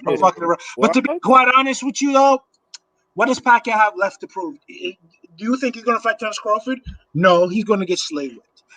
Who else is gonna fight? That's gonna give him that amount of money. He's done everything in boxing. It's time to heat up or get fight Taylor Terence Crawford. He could fight Taylor or Charlo. That's the only other big move for him. He got to go to UK. And Charlo, Josh Taylor, are you out of your fucking mind? What? What'd you say? He's gonna fight a hungry Josh Taylor. Josh Taylor. That's the next big move. You just asked what's the next big move. He got to cross the pond for that one too. I think. He can beat up his wife. Amir Khan. Yo, chill. I think the most lucrative thing CJ just stole from me is to go to the UE, Amir Khan, and they'll collect the biggest bag of the biggest. All right, he can fight Amir, but if he wants a belt back, he could go get. What do he give a fuck about a belt? What do he care about a belt? I don't think he give a fuck about. He the oldest world champion in boxing history right now. No, he's breaking this already. Yes, he is. Archie Moore. Oh yeah, I forgot about him. My bad. They said that though. He's the oldest welterweight ever. Okay. To be honest, and I'm not gonna lie, I'm tired of Manny Pacquiao. I'm happy Ugas beat him. I want him out of the sport. I don't want to hear about him no more. G-shit. I don't want to hear nothing about Manny Pacquiao. Yo, bro, let's hope you just keep your faculties. Let's hope you don't become like one of these old boxers that beat up, their family members because they got fucking brain damage. Okay, they can't keep saying that. No. He named his dog after Keith Thurman. Okay, I don't care about none of that, man. What's the Ugas do next? Who's the Ugas? What Ugas should do next? Kobe, what do you think? Kobe, what do you think with Manny? What? He said Amir Khan. Let's keep moving on. Oh, Amir. Okay. Go ahead. What y'all think about Ugas? Who's Ugas? Let me go first. I think Ugas is in a prime position because he got the biggest fish out of the welterweight division. He be the legend, so I think he needs to capitalize that and leverage that. So if he's going to fight, a Terence Crawford, I think he should, I don't say play the A-side game or anything, but I think he should deserve the lion's share of the purse. Hold on. Like, what's the most lucrative fight out there for him? The most lucrative outside of Pacquiao, yeah. Go ahead, Kobe. Terence Crawford. Go ahead, Kobe. Go ahead. For me, I think the most lucrative move for him right now, I don't think it's gonna get made, is Terence Crawford, but a consolation would be him and Keith Thurman. And also, I want to talk about this too. If I'm Terence Crawford, I'm not crossing the street to fight no Sean Porter. If Sean Porter drop off the purse, I'm signing with PBC. I gotta fight Ugas. Okay, now what I think Ugas' next best move is to hope Bud want to run that fight. If he can't get the fight with Crawford, if not, to be honest with you, see if Manny want to activate the rematch clause and pull back up in February for this shit. You'll get Yeah, 2 minutes. that makes the most My, sense. my thing is this with Crawford though. With Crawford, but if Crawford crossed over and signed with PBC, you're not coming over for Sean Porter, are you? No, He should. he don't If got he the come belt. over to PBC, he should go straight for belts only. Yeah, exactly. So if he crossed the street, because we all figured that Pacquiao will win and that they will try to build that fight up, Ugas is at an all-time high right now. His stock is mad high, so you got to go for Ugas first. He's the big name. The casual fan doesn't know that Ugas is a relative nobody. They just know that he just beat Manny Pacquiao, the star of the Philippines. So why wouldn't you just cross over to get the big fish first and then deal with the light work afterwards? You're right. You're right about that. But Ugas might be looking at it 2 ways: the money move or the legacy move. The legacy is ask Bud for a fight. The money move is your Manny running back in March. But I think Manny done. I think he gonna run for president. Manny got the rematch clause. If Manny don't invoke that rematch clause and decide to retire, the obvious move is for Ugas to take the Bud fight, because Bud is looked at as, and you know ESPN gonna pump the shit out of him now. What if Al pay him another big payday to run it back with his darling Keith Thurman, to run it with Keith? They was supposed to fight. You know what's so funny? What's so funny? They're supposed to fight now. I know. They're supposed to be on a different card, and they said Keith wasn't ready, bro. They said Keith coming back for a tune-up next. Who knows when that is? If he come back for a tune-up and he don't fight nobody with a name, y'all gonna be telling me how every punch was landed, because I'm not doing it, bro. I'd rather watch Brian Glanton versus the upcoming Nigerian one more again than watch Keith do a tune-up. That Nigerian was talking real greasy though. He was. No disrespect. I don't know your name, my brother, but you know what I mean. But they said he come back for a tune-up, so he wasn't. He said he wasn't ready, whatever that meant for Ugas. So he come back for a tune-up for sure. Make sure the thumbs up. Do you know a date, or do you just know he's coming? Nobody knows the date. I just know that it's gonna be a tune-up. I heard. Let's keep it a buck, bro, because Terrence Crawford style, if we really want to keep it a buck, is all wrong for Ugas. He's not going to stand in front of Ugas so he can get double jabbed and right hooked to death not from any position. If Yordenis Ugas wants to lose his belt and lose his footing, fight Terrence Crawford next. My thing is this. You know what he might do? He might fight Danny. Danny at 54. Man, I'm not. Look, How do we know that? He hasn't fought since last winter. I'm not watching. I'm not watching it. It could be on Pound TV. What if that's his money move? Is fight Danny for Danny's last fight at 47? Look, I'm not doing it, bro. They probably gonna. What is gonna happen is they probably gonna preserve him for the Spence. I got an idea. If they preserve a nigga for 18, my fault, Kobe. Go ahead. Go ahead, Henry. Let Henry go ahead. Go ahead. I want to hear that bar. If they preserve you for 18 months for a nigga who's not ready, just know this is a TV show. This is not boxing no more. Go ahead, Kobe. Yeah, it's scripted. I got an idea. I was watching Fight Hype and I heard Jesse Vargas say that he got big news. I think, and this has nothing to do with what we were talking about, I think Jesse Vargas is going to fight Danny Garcia at 154. Jesse Vargas? Yeah.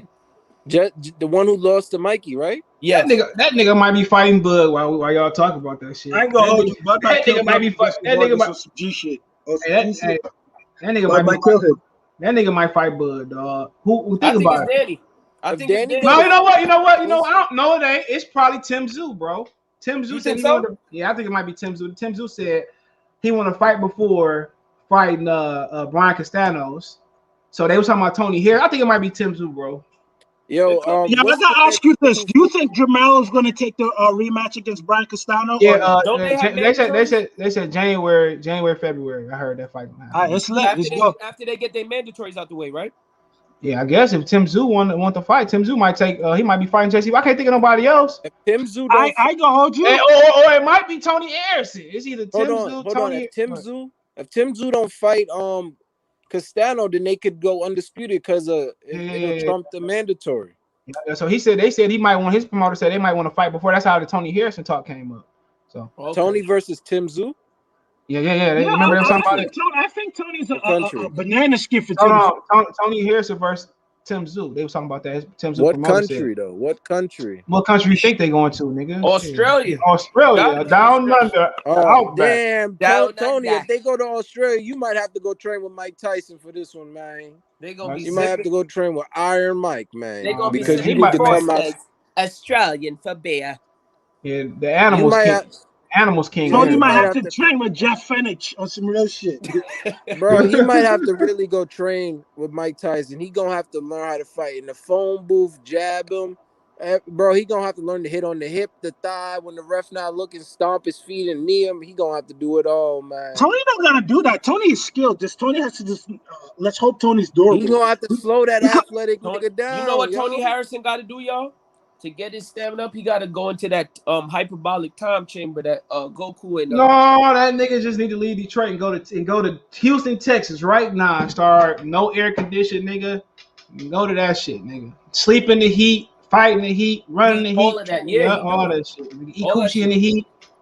Fuck in the heat. I always tell people this.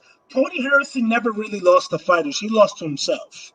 Let's keep it a buck. He need to leave Detroit. All right, I switch last before I get off, man. Terrence Crawford took fun at Spence. He said, looks like Spence gonna need me after all, though. I know you really mad about the fight last night because I was, but not in a hating way, just in a missed opportunity way. Don't beat yourself up about it. Get will champ. Now, he also... Terrence an evil nigga for real. Hold on. He also congratulated Ugas. Looks like Errol. Okay, we read that one. But then Spence, that's what Spence did. He retweeted this. Errol, can I say something real quick? That's a TV show. Errol, who the fuck are you fooling? You have a detached retina. You ain't gonna be fighting till I'm in my mid-30s, bro. Stop. That's all I heard from somebody at PBC when somebody told me that they said 8 months to 12 months. 8 months to a year. Bro, he's fighting. Bro, he's fighting next year. What if Ugas sits out another 9? Well, he fought last year. Look, he gonna take a tune up, then he gonna fight Spence. They only fight 2 times a year. They gaslighting us, CJ. Bro, if Ugas sits out and wait for Errol to come back, it's a TV show. It's a TV show. He gonna take a tune up and then fight him at the end of the year. He didn't tune up before, man. Why would he tune up before? What you mean? He fought Abel Ramo. He gonna take a fight? What you mean? You think he gonna sit out? No, he gonna take a fight. He just gonna force that nigga to sit out. They gonna force him. You know who they gonna force him to fight? Somebody like Josecito Lopez. I think he definitely gonna have a fight from. Maybe he do sit out here. I might be right. He said Jamel said that heat is his secret to conditioning. Yeah, it is a secret. He said Salvatore Spence was supposed to fight Ugas 2 years ago. Ugas was number 2, Ocampo was number 3, and number 1 was empty. But the IBF made Ocampo the Mando. That's why Ugas went to WBC and got the Porter fight. Al Heyman didn't let him get that mandatory. You know how the game go. Come on, man. You know how the game go. This is a TV show. PBC. If Sean Porter had the WBO, they would unify the division. Don't be surprised if Terrence don't go to PBC and they lowball him, bro. Don't be surprised. The PBC, they're not gonna do it right. They're not gonna. They're not, bro. He just gonna be like I said before. Ain't nothing for him to do. Al has it out for this nigga. I don't know why. I think Al just has it out for him.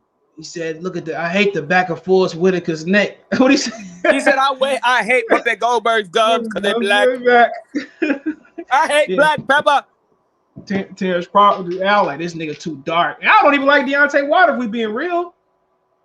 Let's be real, man. Al don't even fuck with Deontay Wilder. He gave Charles Martin a unification versus AJ while Wilder was champion. You fuck with Wilder, dog. Nigga, if you dark, then you know what's Al's favorite fighters, nigga. Keith Thurman. Only the favorite one he got is Berto that's dark. But like I said before, man, it is what it is, bro. Al don't fuck with the darkies. Robert Freeman don't fuck with that darkie over there. Don't mess with that darkie over there. Yeah, you don't fuck with no man. I'm telling y'all, Al, the dark you is in boxing, the more hate. Because you imagine if Muhammad Ali was dark, it'd be over with. Yeah, niggas would really hit up Muhammad Ali. You ain't lying. That nigga was half. That nigga was brown skin. So you calling Uncle Ruckus Heyman? That's what his name is? No, I ain't calling that nigga. No, I ain't said, yeah, I'm tired of them niggas. So, but yeah, I'm telling y'all, bro. Now that I think about it, the last dark skin fighter that really got praised was James Toney winning Fighter of the Year and #1. And they don't like that, and they ain't like that nigga. I'm going to Burger King. James Toney was a whole lot of nigga though. That was a real just raw nigga. Remember they played him for the Hall of Fame. Yeah, they did. And then look, he was smacking shit out. I did it before James Toney, nigga. And Miguel Cotto. What was that, bro? What happened just now? What happened? That's TBE. TBE, what you doing, brother? Oh, I wasn't looking at the screen just now. My fault. Yeah, that was TBE. What you doing? Yo, but yeah, James Toney was the last real dark skin fighter that they really showed love to. Like, remember when he knocked out Vasily, he won Fighter of the Year. He never knocked out Vasily Joe. He won by decision. Oh no, he playing some music in the back. I'll kick you. We come back with your music off. Yeah, he tripping. But I ain't gonna hold you, but the reason why I didn't like James Toney because James Toney spoke his mind and he was a character and he could fight and he was a nigga. He was a nigga. Like he was an exciting fighter too. He was. WBC, we be crooks. But you know what? The thing about James Toney is when James Toney lost to Roy, he didn't bitch and moan. That's why people really fucked with him because he didn't bitch. No, yes, he did. He said, "Yo, I had to lose like 30+ pounds and shit, bro." No, but he didn't blame it on a body part that nobody knew about. You know who just did it. He didn't say he got jumped in the back blocks of Detroit and the real niggas went upside his head 3 hours before the fight. He didn't do none of that. He took his L. That is true. He did take his L. He took his L as #1 pound for pound in the world, fighting Roy Jones with no belt. Remember that. What up, TB, man?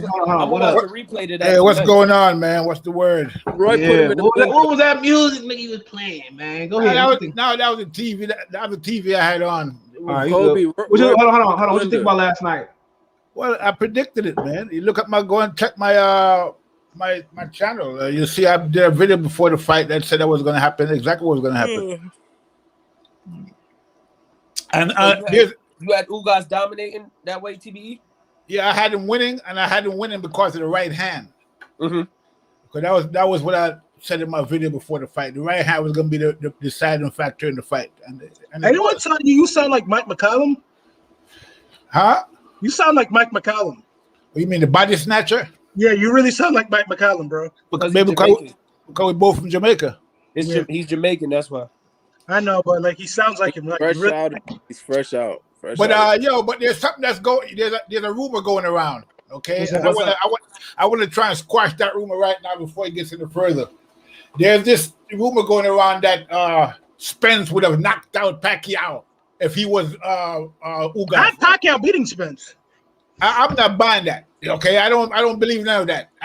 I don't think that it necessarily follows that Spence would have done better against Pacquiao than Ugas did. I'm not buying that in no way, shape, or form. So people that's going around spreading that rumor now, they need to stop that. You know what? You're right, TBE, because it does add to this like mythical mystique about Errol Spence to make him look like he's this great warrior, this unstoppable fighter. We don't know that Errol could have stopped Pacquiao. Because he hadn't stopped anybody since O'Campbell. So exactly. We have to go by the facts. We can't go by what we think, what we wish, what we want to happen. And again, if you go to my channel, you'll see I did a couple of videos about Errol Spence versus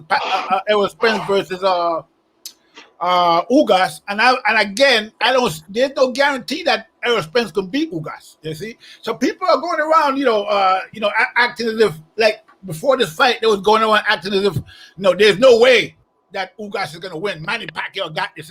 They were looking forward to the Errol Spence Pacquiao fight somewhere down the line. I mean, people are living in fantasy land, man.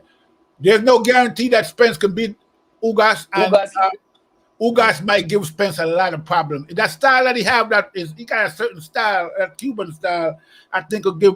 And as a matter of fact, that same right hand that gave Pacquiao problems would probably give Spence problems as well. That's not true, though. I said probably. I didn't say it's going to happen. It's guaranteed. I'm not guaranteeing anything. I'm just saying it probably would. And I just don't see that Spence could necessarily wash Ugas like people are thinking. I'm not into that. And to piggyback off of what you're saying, people act like Ugas is levels below Errol Spence. Errol hasn't shown us that he's levels above the top tier welterweights. Look at the Sean Porter fight. I mean, just to piggyback off what you're saying, all we have to do is look at the fight between Sean Porter and Ugas and the fight between Sean Porter and Spence. That's styles, bro. That's styles. Okay, that's exactly right. Styles make fights. So Ugas fought a better fight against Porter than Spence did, even though he lost. But they robbed him. So, you know, he actually won that fight. And he won it in a better fashion against Sean Porter than Spence did. And the reason for that is because Porter, when he fought Spence, he went on the inside. He was on the inside the whole fight. With Ugas, he stayed away from the inside. He stayed on the outside and box, which is not normally what he does. So So when he was fighting Ugas, he employed a totally different style than what he would ordinarily do in all of his fights previous to that. He used that style specifically for Ugas, and there's a reason for that. Okay, Ugas is not to be played with on the inside. Ugas is a good fighter, but people continually underrate him. Great body work. Exactly. Okay, and that right hand is dangerous, and he's a puncher that fires punches when he has to. Like if you force him, if you back him into the corner, he's gonna fire punches. He's not gonna just back into the corner and just lay there. He's not gonna just lay down. Okay, you might not come out, but he's gonna fire back. So that's Ugas, and I think Ugas would give Spence a lot of problems in a fight. I don't think Ugas is a bad fighter at all. I'm just saying, like, the things that Errol does is not close to Manny, so we would just have to physically see it. Because I think Ugas beat Sean without the knockdown count, and just because he just did great to me. But yeah. I think Errol was so down to believe the hype of I'm knocking Sean out that he, besides the fact that he tried to jab and Sean took it away, he was with it. Let's fight in the pocket like we both 5'5". Like if he would have fought on the outside, he couldn't. No, he couldn't. I'm not gonna let if he could, nobody take punishment for just take punishment. If he could, he would. My thing is this. But he was also down with it. He was also down. Ugas is the only one of few fighters at welterweight that can match Spence physicality. Exactly. Yeah. He's the only one that's probably stronger than Spence at this point. And also, Spence was fresh and he was fresh. Spence let that nigga hang around. I favor Spence, but that's a good fight. And the thing that's working against him, Spence don't waste punches, so it won't be nothing to work off of as a counter puncher for the most part. Spence stole the land. Now, if he fought somebody like Crawford, and he got Crawford to open up, that'd probably be better for him. But if you throw the land like Spence, Ugas have to be the aggressor. Yeah, you're right. I got a question for you. If Ugas don't come aggressive, it ain't gonna work for him on Spence. Too small. TBE, what you think? What do you think the next move should be for both fighters? We asked, we answered that question. You got it late. So, what you think Ugas' next move should be, and what you think Pacquiao next move should be?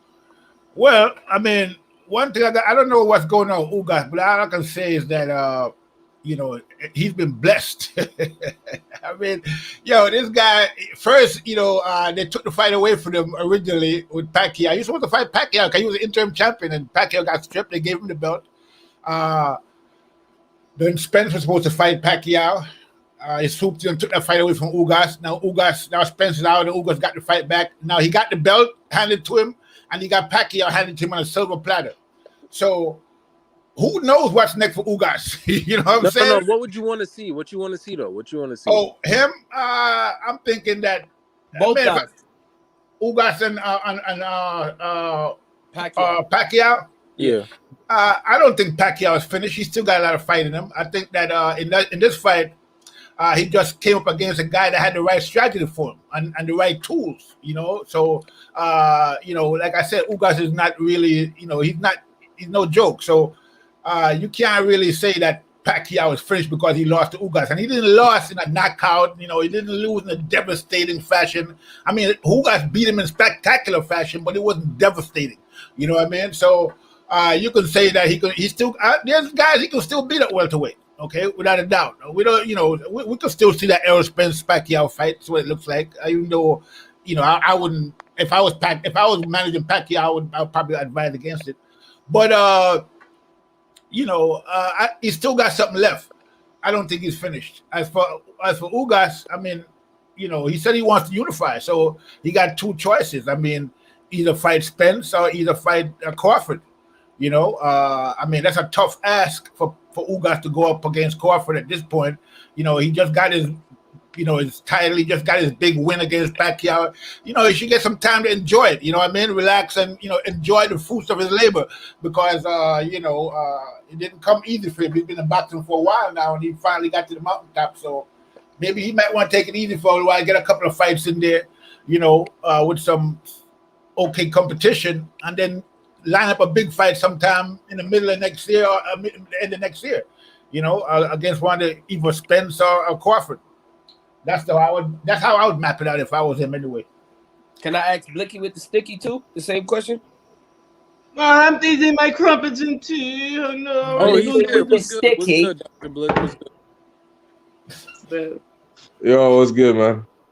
So same question to you. What you want to see from Kobe got a question. What you want to see Yo, from man, I gotta eat my crow, man. I said this, man. I thought this guy.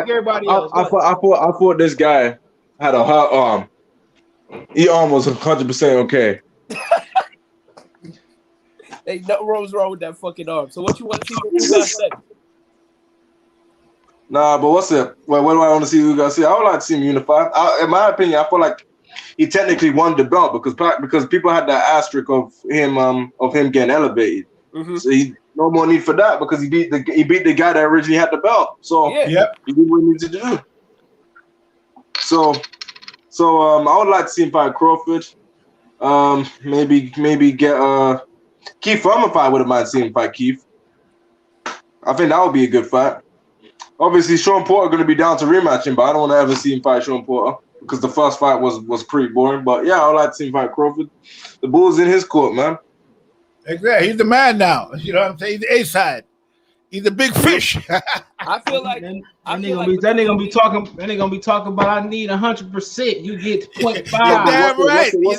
One thing I gotta say though, man, is that Errol need to relinquish those belts, man. Like they gotta be realistic, man. I like them injuries that he's got, man, are serious. Like why not? Because my sister's studying to be a doctor. And when I told her that Errol Spence did that injury set, she was surprised. She's like, how does someone do that? So from that point of view, I feel like he needs to focus on recovering rather than holding on to them belts. The division needs to move forward without him, man. He ain't come back in no free. I hope they don't hold the belts hostage because of Errol Spence. Well, I mean, what happened with Keith? What happened to Keith Thurman when he had the belts? Did he hold him hostage? Yeah, of course yes, he did. Yes, he did. But he still ended up relinquishing them. No, he didn't. He relinquished one and lost one. And they relinquished one in the 23rd hour. So, you know what I'm saying? He about to hold them belts. And you know how PBC is. So my next question for everybody is: now that Ugas beat Pacquiao, is Ugas the number one guy, the number one welterweight? No, on the block. No, it's always gonna be Bud Crawford, bro. You know what? Spence just left. Jeff Horn beat Pacquiao. Jeff Horn lost to what's his name? Hold on. Let me read a couple of these comments. He said EJ is on the road to recovery. Let's see how that goes. He may have to take extra time off, possibly to get stripped. Earl would have broke Ugas. The only style Earl struggled with is Porter. Ugas not awkward, and yes, I don't know what the fuck you watched last night. Ugas is very awkward. I mean, we must have been watching two different fights. Ugas is very hard to figure out. Yeah, he said Bud fought Mean Machine when they didn't have to take punishment. Something Earl could have done versus fought Porter on the outside. No, he couldn't have done it. He couldn't. I don't want to hear that shit, the gap on him. Sorry. Oh my god, man. Sean Porter make everybody but Kell Brook fight What I was trying to say is earlier is Errol, when Sean took the jab away, Errol didn't try to establish it again. That nigga said, fuck it, let's fight, because niggas in that community was telling him all training camp, you put Sean to bed. You put Sean to bed. So that nigga pulled up to the fight like, I'm putting Sean to bed. Well, and Sean had different plans for him. Yeah, Sean Ugas got in probably. that nigga chest and said, "Nah, this is not how it's gonna go." If Sean Porter knew how to get his shots off, he probably would have stopped him. Ugas If probably Sean Porter chilled. knew how to fight in the peekaboo, he might have no losses. But never My mind. boy, Keep it going, CJ. my boy Putango said Ugas probably Sean chilled a Boy little didn't bit. didn't Hold duck on. out people. Putango said Ugas probably chill a little bit and fight Bud next. I doubt it. Ugas versus Crawford, early 2022. How long we've been waiting on this welterweight division to fight each other so that we know who's number one. We've been waiting since 2015. No more for that. You don't even know him and Ugas are already Yeah, see, negotiating. there's one good thing about Ugas Well, that people is the fact that this dude is lost. He's lost. And he's Look here. multiple times and he came back. That is good for boxing. That guy that's lost multiple times out here winning. You already know Al Heyman argument, man, that you gonna wait for Spence. You know, you gonna say you got a wrist injury, your arm was really hurt you out 4 to 7 months. I don't know if that's gonna happen because look what happened with the fight with Spence and Ugas, right? Ugas stuck to his 50% demand. That's why that fight didn't happen. No. He said that fight was signed. He said on Twitter they signed. He said no. He said that shit wasn't true. He said they signed. But what did they sign for? He said it was signed though. 50%? No, he said the fight had been signed for months. So that was just a rumor. He said they had been signed for months, and he said Pacquiao came and stole the fight. He said it on Twitter. Yeah, he said that shit on Twitter. He said, he did say that. He did say that that Pacquiao came and stole the fight. No, who did that winning? Who? If that fight happened, do you think Ugas could have been there, Errol? Yes, and I mean, especially right now with the eye, of course, but. No, Earl would have beat him if everything. I'm gonna be honest with y'all. I'm not worried about Errol till next summer. I'm just worried about Bud getting him a unification at this division. When you drop your roof, he been here top off at the red light. When you drop your top, I'm not gonna lie. He's gonna get one of the belts, CJ. Listen, I'm gonna tell y'all like I said a couple months ago. Bud gonna have to start coming to these interviews, crashing these niggas' interviews with contracts. Him and Ugas did run into each other. He's gonna have to run into these niggas. What happened? What happened? A lot of smiling. A lot of smiling and shit. Ugas looking like $1 billion. But yeah, Ugas. I'm glad for Ugas, man. Me too. I'm happy for him. Did you see his wife? I'll be smiling too. Yeah, I'm over the welterweight division. I mean, WAIT. I'm over that shit, bro. I'm over it. I don't care, bro. I don't care to see Crawford. Hold on. I don't care to see Crawford. I don't care what happens no more, man. I'm going to 54, 70. You can't let one duck do that to you. No. It's not one guy. Hold on. One guy. Call me when Virgil Ortiz and Ennis start chopping these niggas off the block. It's not one guy, TB. They're not fighting Jerron, and they're definitely not fighting Virgil. But let me know. Jerron gonna end up killing one of these niggas, man. Yeah, let me know when they penetrate the top of that division. Yo, my guy Conor Ben gonna come in and get one of the belts, bro. I like Conor Ben, but nigga, I'm gonna just watch 54. I'm gonna watch 75. I'm gonna watch 68, heavyweight, and 118, 122. Everybody else. CJ, man, don't give up yet, bro. Listen, now that Errol Spence is on the sideline, maybe we might get something done in the welterweight division. You know what I mean? Man, nigga, Al Heyman said, "No, we gonna wait." Like Rosa Parks on the front of the bus. We gonna wait. I'm already told y'all, man, what's going on. Listen, TBE, you ever see when you driving by the school bus and then randomly stop and 7 kids get out and the stop sign come?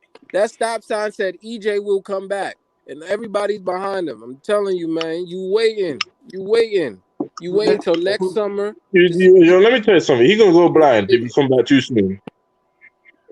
Sugar Ray Leonard went blind. Didn't go blind. He came back too soon. He came back. Remember, Ray Leonard came back and fought a no name 2 years. He's Sugar Ray fucking Leonard. He's Sugar fucking Ray Leonard.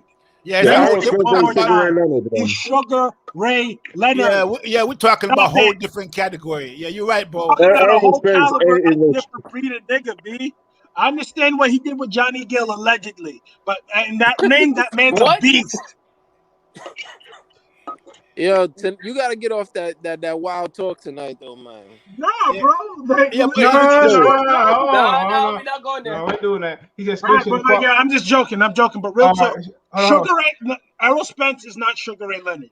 Yeah, you're right. Want to be really objective? This man came back off a detached retina and eventually beat Marvin Hagler, bro. Like, we're not doing that. That was 5 years apart, bro. You know that, right? For what? 3 years and 2 Do years.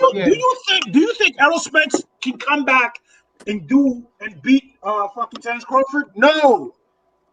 His career might be done, bro. Let's really keep it a buck. And it's all because of him. Exactly. Like, Errol Spence is not coming back to No. He shouldn't have been listening to Al Heyman. Al Heyman don't know shit about. He never built a boxing star. He never built a boxing superstar. All he did was build off of what Top Rank did with Floyd. All he did is have Floyd. No, James Prince with the Floyd. Let's keep it a buck. Al Heyman's a music promoter.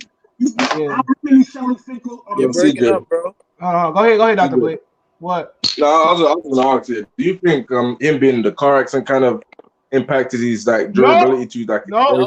If y'all knew the truth behind it, if y'all knew the truth about that car accident, bro, y'all would be saying. We know what you already said it. We don't need to say it. Yeah, it's a self-inflicted wound. I don't feel bad for nobody for self-inflicted wounds. Yeah, we all know about the car accident, bro. It was drunk driving. It was in the papers. He was charged with the crime. He was charged. Yeah, he was charged. Somebody had the blicky. Somebody had the blicky, and he just trying to be a gangster, nigga. Like he was the suburban kid. Hold on. He was running from. Yo, listen. Hold on. This way. He took the roof off at the red light, and then he flew out the roof at the green light. That's what he said. He said the Texas dude's title of his live is called Crawford bitterly watches Spence Jr. in boxing passing by. Why they hate Bud so much? Who said that? The Texas dude. He talking about which one? The Milk Dud? He talking about Milk Dud. It is what it is, man. It is what it is. But guess what? Man. That nigga's a clown, man. He don't know shit about boxing. People waiting for they're waiting for Crawford to they're waiting for Crawford's body to break down, but it looks like Errol Spence is breaking down before him. So because Errol Spence, Bud lead a clean life, right? So it is what it is. You know, he's no smoking, no drunk. I mean, I saw what's his name last night? Broner. Man, that guy looked like he was toasted, man. I'm like, yo, drunk as fuck. What's up with Broner, man? I mean, this guy is just. He's going through a lot. Going through what? Yo, man, listen. These guys. I mean, the guy was just out and out, just totally toasted. And not even trying to hide it. I mean, the lifestyle of some of these boxers, bro, they gotta really clean up their act, man. Yeah, but you gotta understand, what do you want from Broner? Like, do you think you want him back in title contention? Do you want him to retire and be a father? He damn near got a football starting lineup. Like, what do you want from him? Well, I don't really want nothing from him, but he could at least not be on the TV drunk. I mean, at least get drunk in your house or get drunk. Whatever, but I mean, damn. I mean, my thing with Adrian Broner is this: for a guy who went to college at 16, let's keep it a buck about Adrian Broner. For all the retarded shit he does, he has some intellect to him. What did he do? Hold on. What happened when he went to college at 16? What happened to him? He got kicked out. Okay, then. But no, bro, let's keep it a buck. At 16, he went to college at 16. Can I finish my point? Let me finish my point. It takes a special type of mind to be in a college setting at 16. Fuck all the stupid shit. But let's keep it a buck. This guy is one of the biggest underachievers out there, bro. Like, it's so sad. Like, dog, let's really keep it a buck. If Adrian Broner just put his mind to being great, he would be that. Like, let's really look at it. Adrian Broner should not have these losses on his record.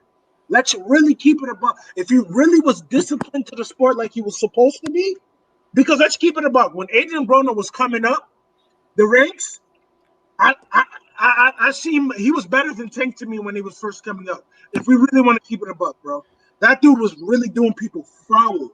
Then all of a sudden, he got around Floyd. He thought he made it, and he fucked his career up. There was no need for him to fuck his career up.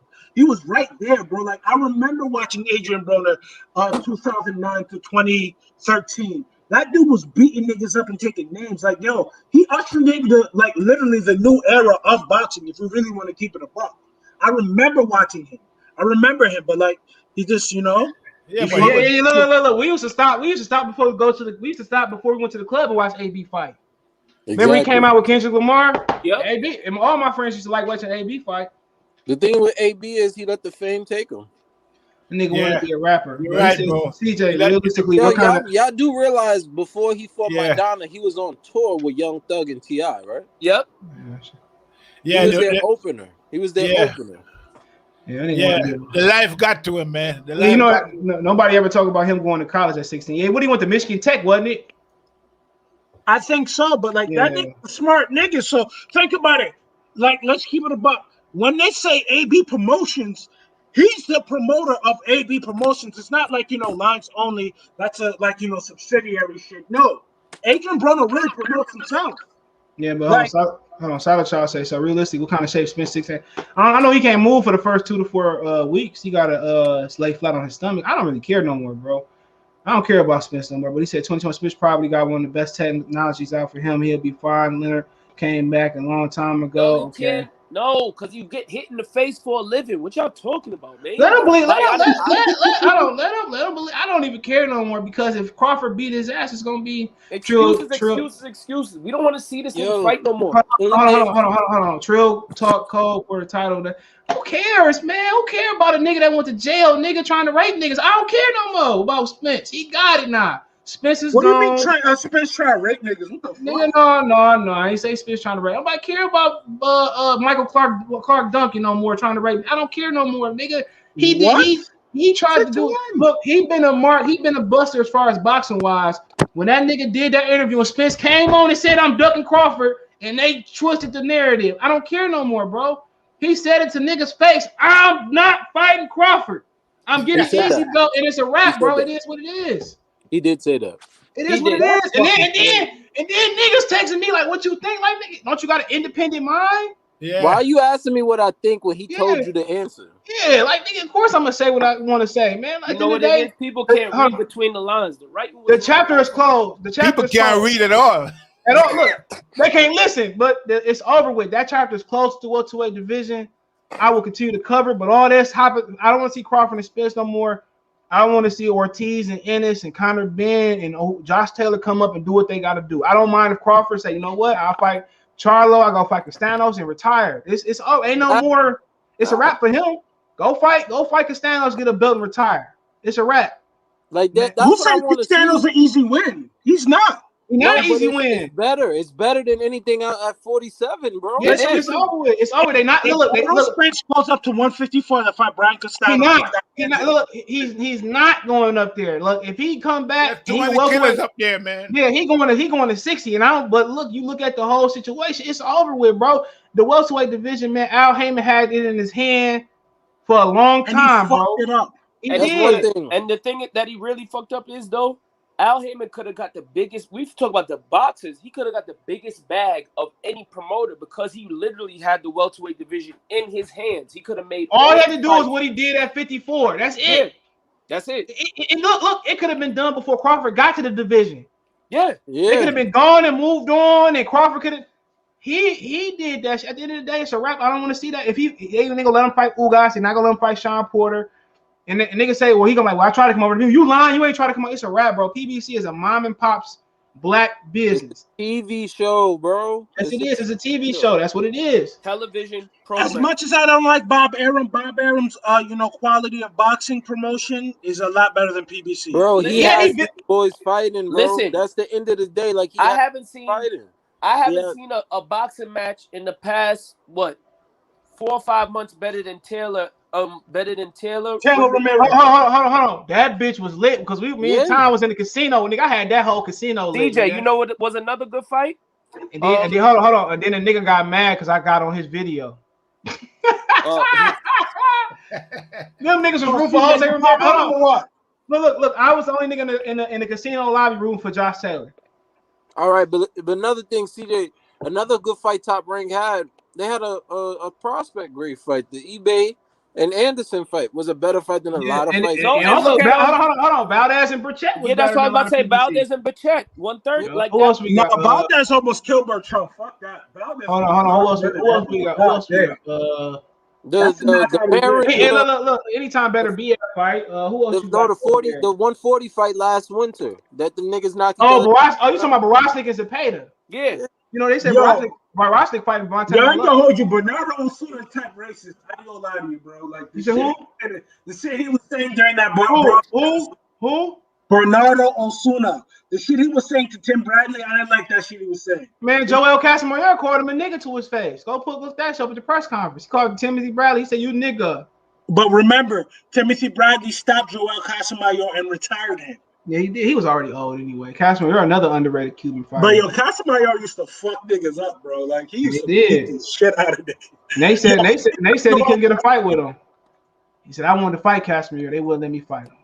Who? Nate Campbell. He said he wanted to fight Casamarier. He said he wanted to fight.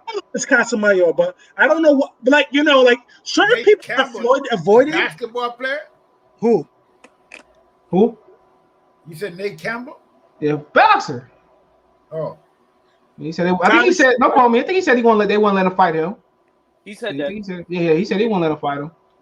But yo, who you think would have won at 130, Joel Casamarier or Floyd? I think Floyd beats Joel Casamarier, but it wouldn't have been no easy shit. He would have beat him. He would have had to sweat. Floyd beats everybody at 130, man. You know that. Yeah, I do though. It wouldn't have been no Diego Corrales shit though. Nah, he fucked Diego Corrales up. Yeah, he did. Ain't nobody back then could have beat Floyd at that weight, man. None of them. Not one. Not even one. You can't name one person that could have beat Floyd at 130 pounds. Forget it. I don't even think Alexis Arguello beat Floyd at 130. The last man? What? Forget it. What? No way. No way. I don't know. I mean, we saw what the Hawk Aaron Pryor did. No, but the thing about the last fucking 130. But you talking about? But he would have. I don't know. He would have. If he would have clipped Floyd, that shit would have got super interesting. It would have got scary for that nigga, bro. It would have got spooky if oh man, that right hand come in. Coach Sheldon Moore said Edwin Rosario would give Floyd trouble, and I don't say that because let's keep it a buck. With Edwin Rosario, he comes in straight lines and he fights in a peekaboo stance for the most part. I think Floyd at 35 would have carved Rosario up, probably even worse than what fucking Chavez did to him. If we just talking in terms of style, you talking about the dude that fought Hector Camacho too, right?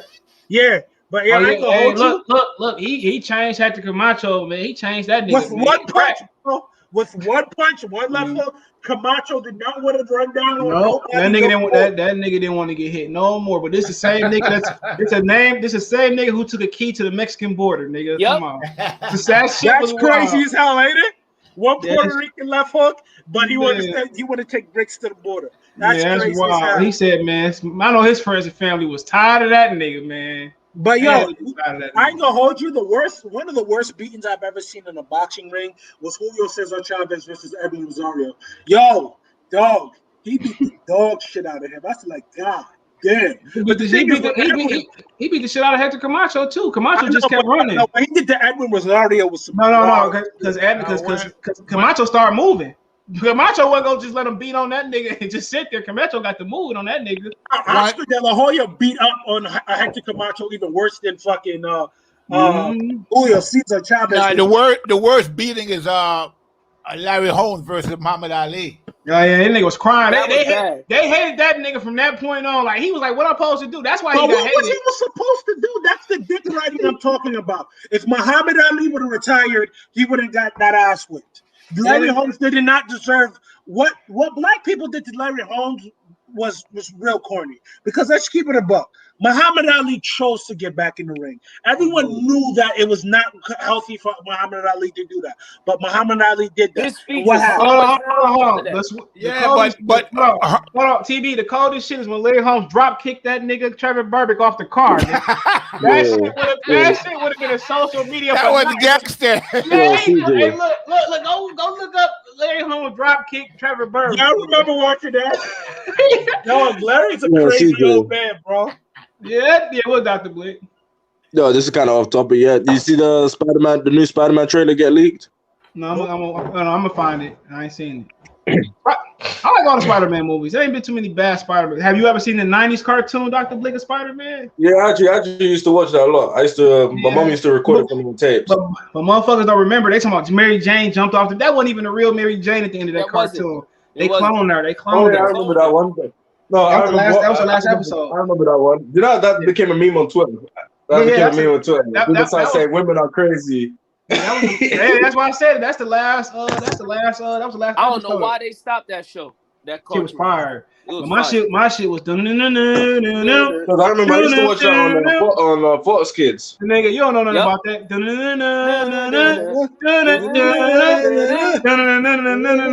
Yeah, I was going to college. Niggas like, man, what you talking about? X-Men 90s Evolution? I said, no, y'all niggas don't know shit about fucking. Yo, CJ, remember the episode with Sabretooth and Wolverine was yeah.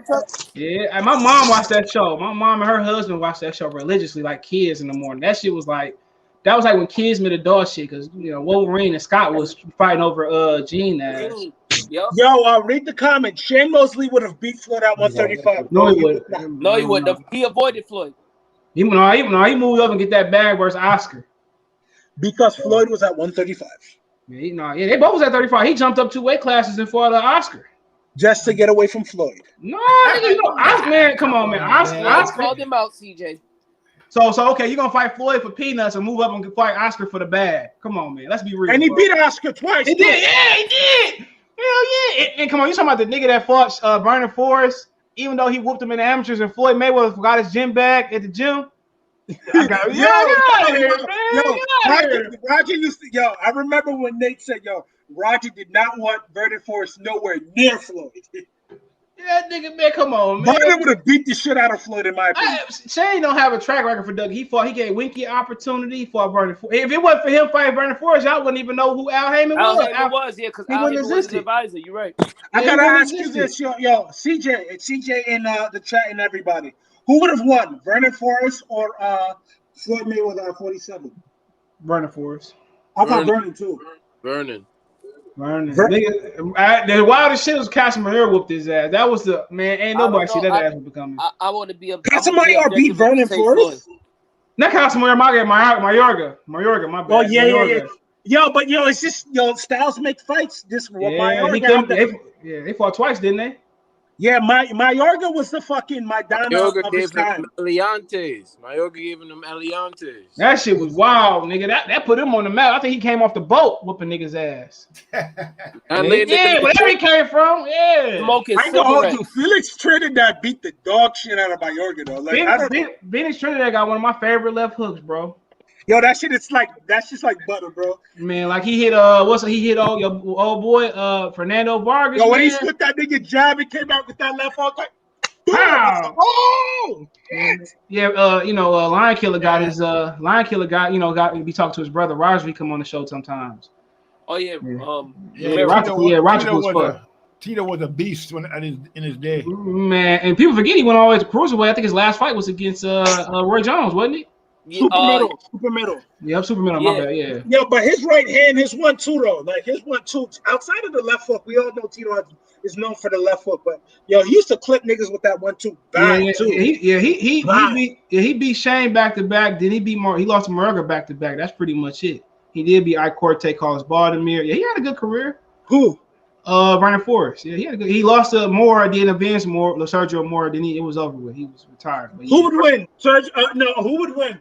Tito at 47 versus Floyd. I got Floyd. Yeah, that's it. I don't know. I think Tito. The thing about Tito, he has some bad balance, so I think Floyd might take advantage of that, bro. Yeah. If he get clipped, nigga, if Floyd get clipped, I said this to people. I can see Manny Pacquiao beating the shit out of Felix Trinidad.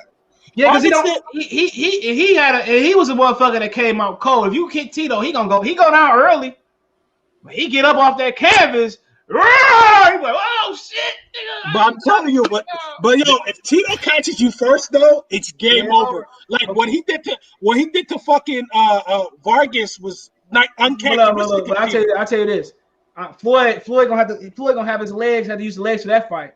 Against Trinidad. The thing about Floyd, man, is that Floyd gonna turn into a tap dancer on that one. The thing about Floyd, and which is why it's hard, for people to beat Floyd, and it's like when you say this guy could have beat Floyd, it's hard to say that because Floyd, the defense, right? Now the defense, as long as you're keeping people to 17 to 20% of punches landed, if you can do that consistently in every single fight, it's almost impossible for you to lose.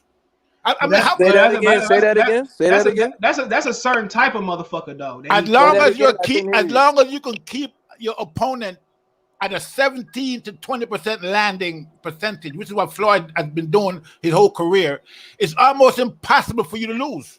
But he ain't fighting nigga like that. Felix Trinidad though. I know how he gonna beat Trinidad. I think he'll beat him. He'll feint him, and he'll just keep walking him. He'll walk away from that left hook. I know exactly. But hold on. But if you put him in there with somebody like Duran, he gonna make him fight. Chavez gonna make him fight, like Madonna did. No, you now hold on, CJ. You could say that, but I mean, let's look at it. I mean, let's look at the realistically, right? He's been in there with a lot of different people. And everyone says the same thing. Or they're gonna land on Floyd when they get it. Let them get in there. They're gonna make him do this. They're gonna make him do that. It never happens. And it's simple. Like I said, hold on. But he fought a nigga like motherfucking Burning Forest. Shane Mosley cracked. I'm telling you, he fight a certain caliber of fighter, man. If a dog got a square ass, his shit bricks, man. Like I said, look there. Like I said, it was a reason why he didn't want to get in there with Pacquiao in 08, 09. It's a reason why he didn't want to get in there with him. I'm telling you, he get in there with somebody that's gonna make him. Sergio Martinez would have killed that motherfucker at 54. Oh, that shit! Got a forum.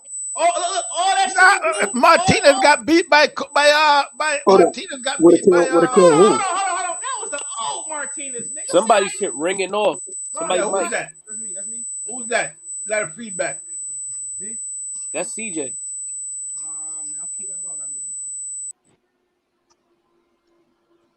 Yeah, there was a weird frequency. Hey, what up, fellas?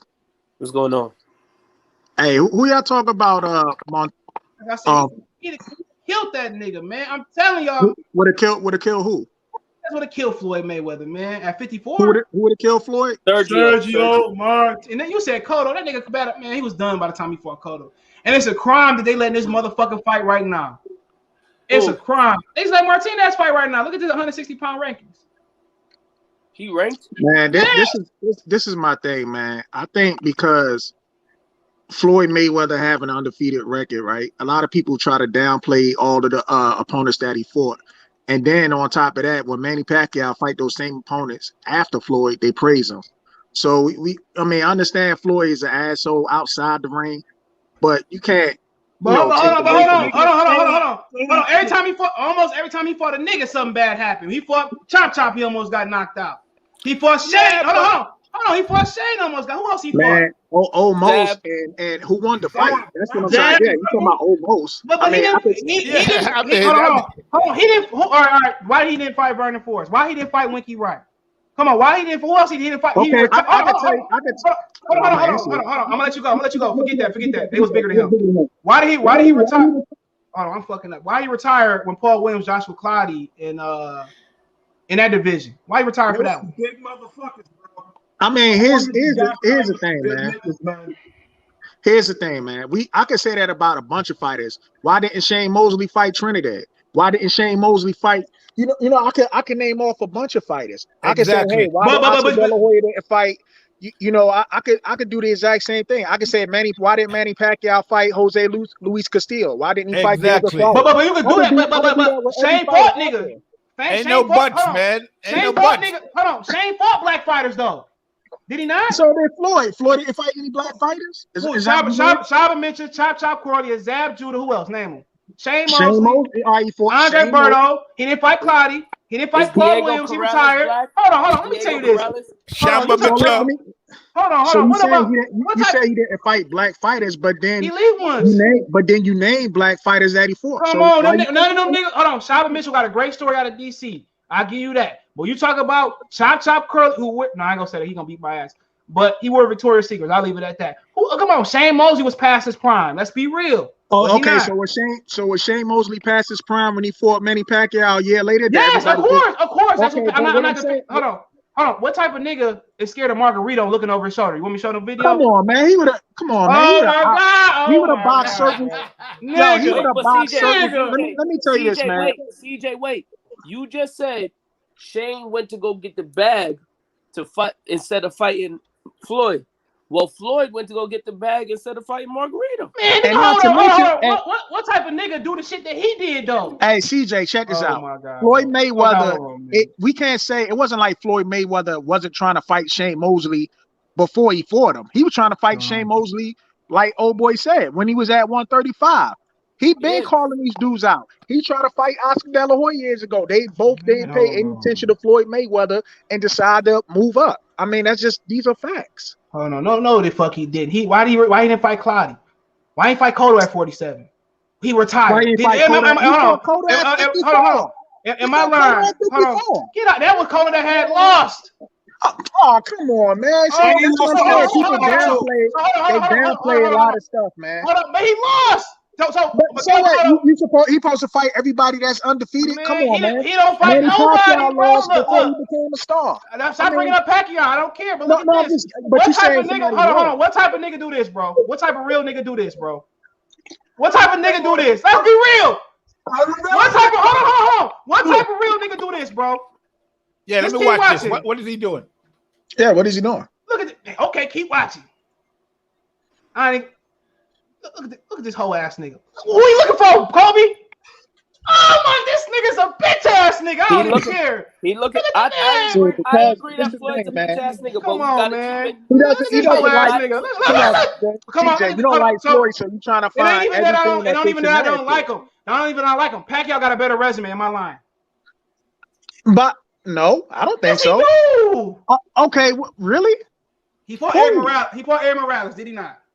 Okay, he fought Eric Morales. He fought Marquez. He fought Marquez. Did he come overweight versus Marquez like Floyd did?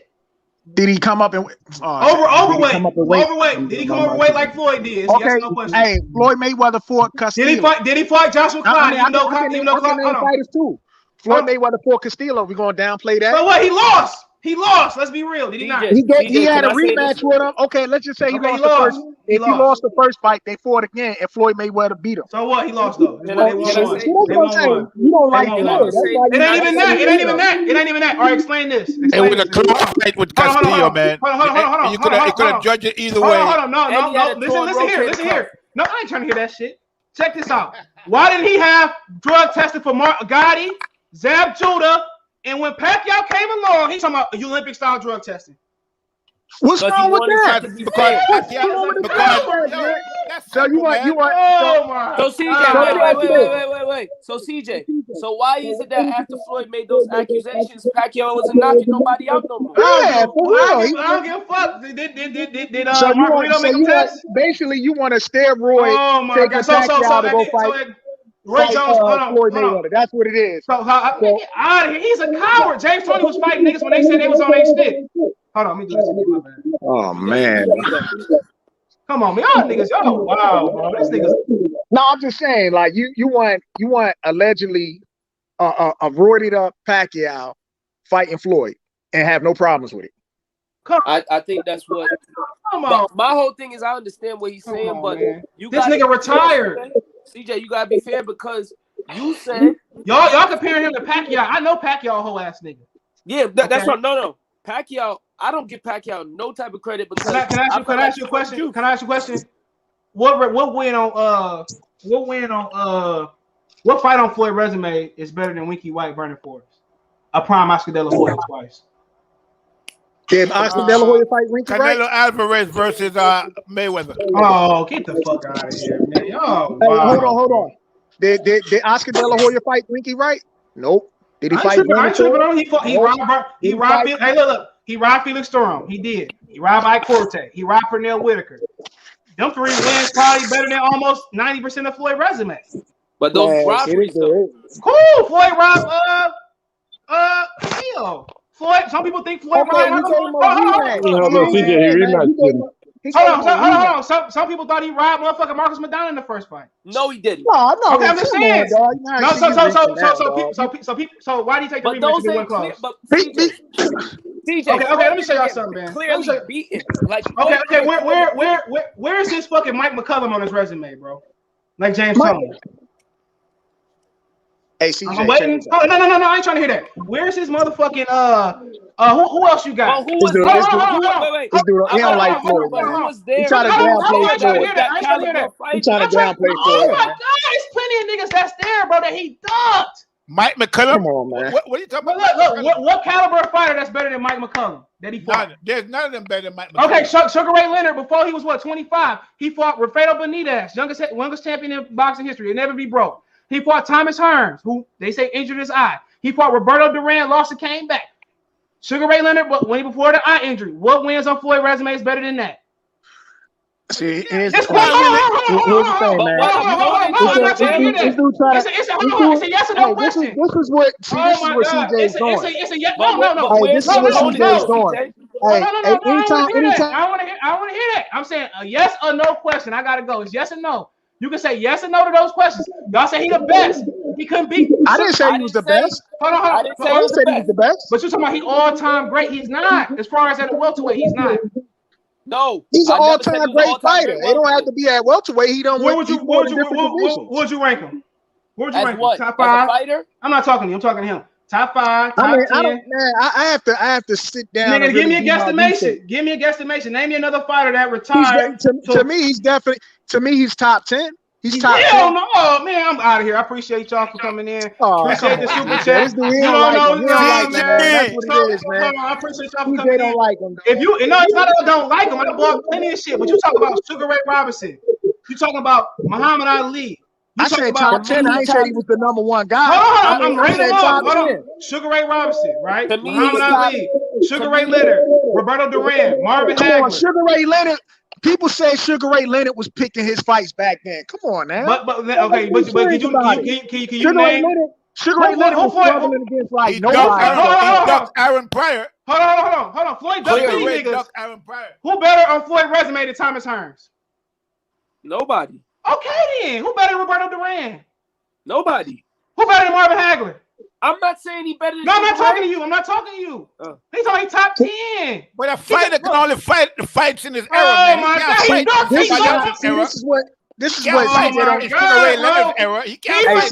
He retired. Hey CJ, let me just say this. Hey CJ, let me just say. I'm out of here, bro. I appreciate it. Go ahead. You can say what you gotta say. I'm out of here, man. This shit. Hey, this is what I'm trying to say, man. We talking about what they did in their era, right? Exactly, man. You know what I'm saying? How did they dominate their era? Just because the man is 50-0, a lot of people going to nitpick, just like they nitpick. It's not nitpicking, bro. He didn't fight the top fighters. Yo, bro, he dominated his era, bro.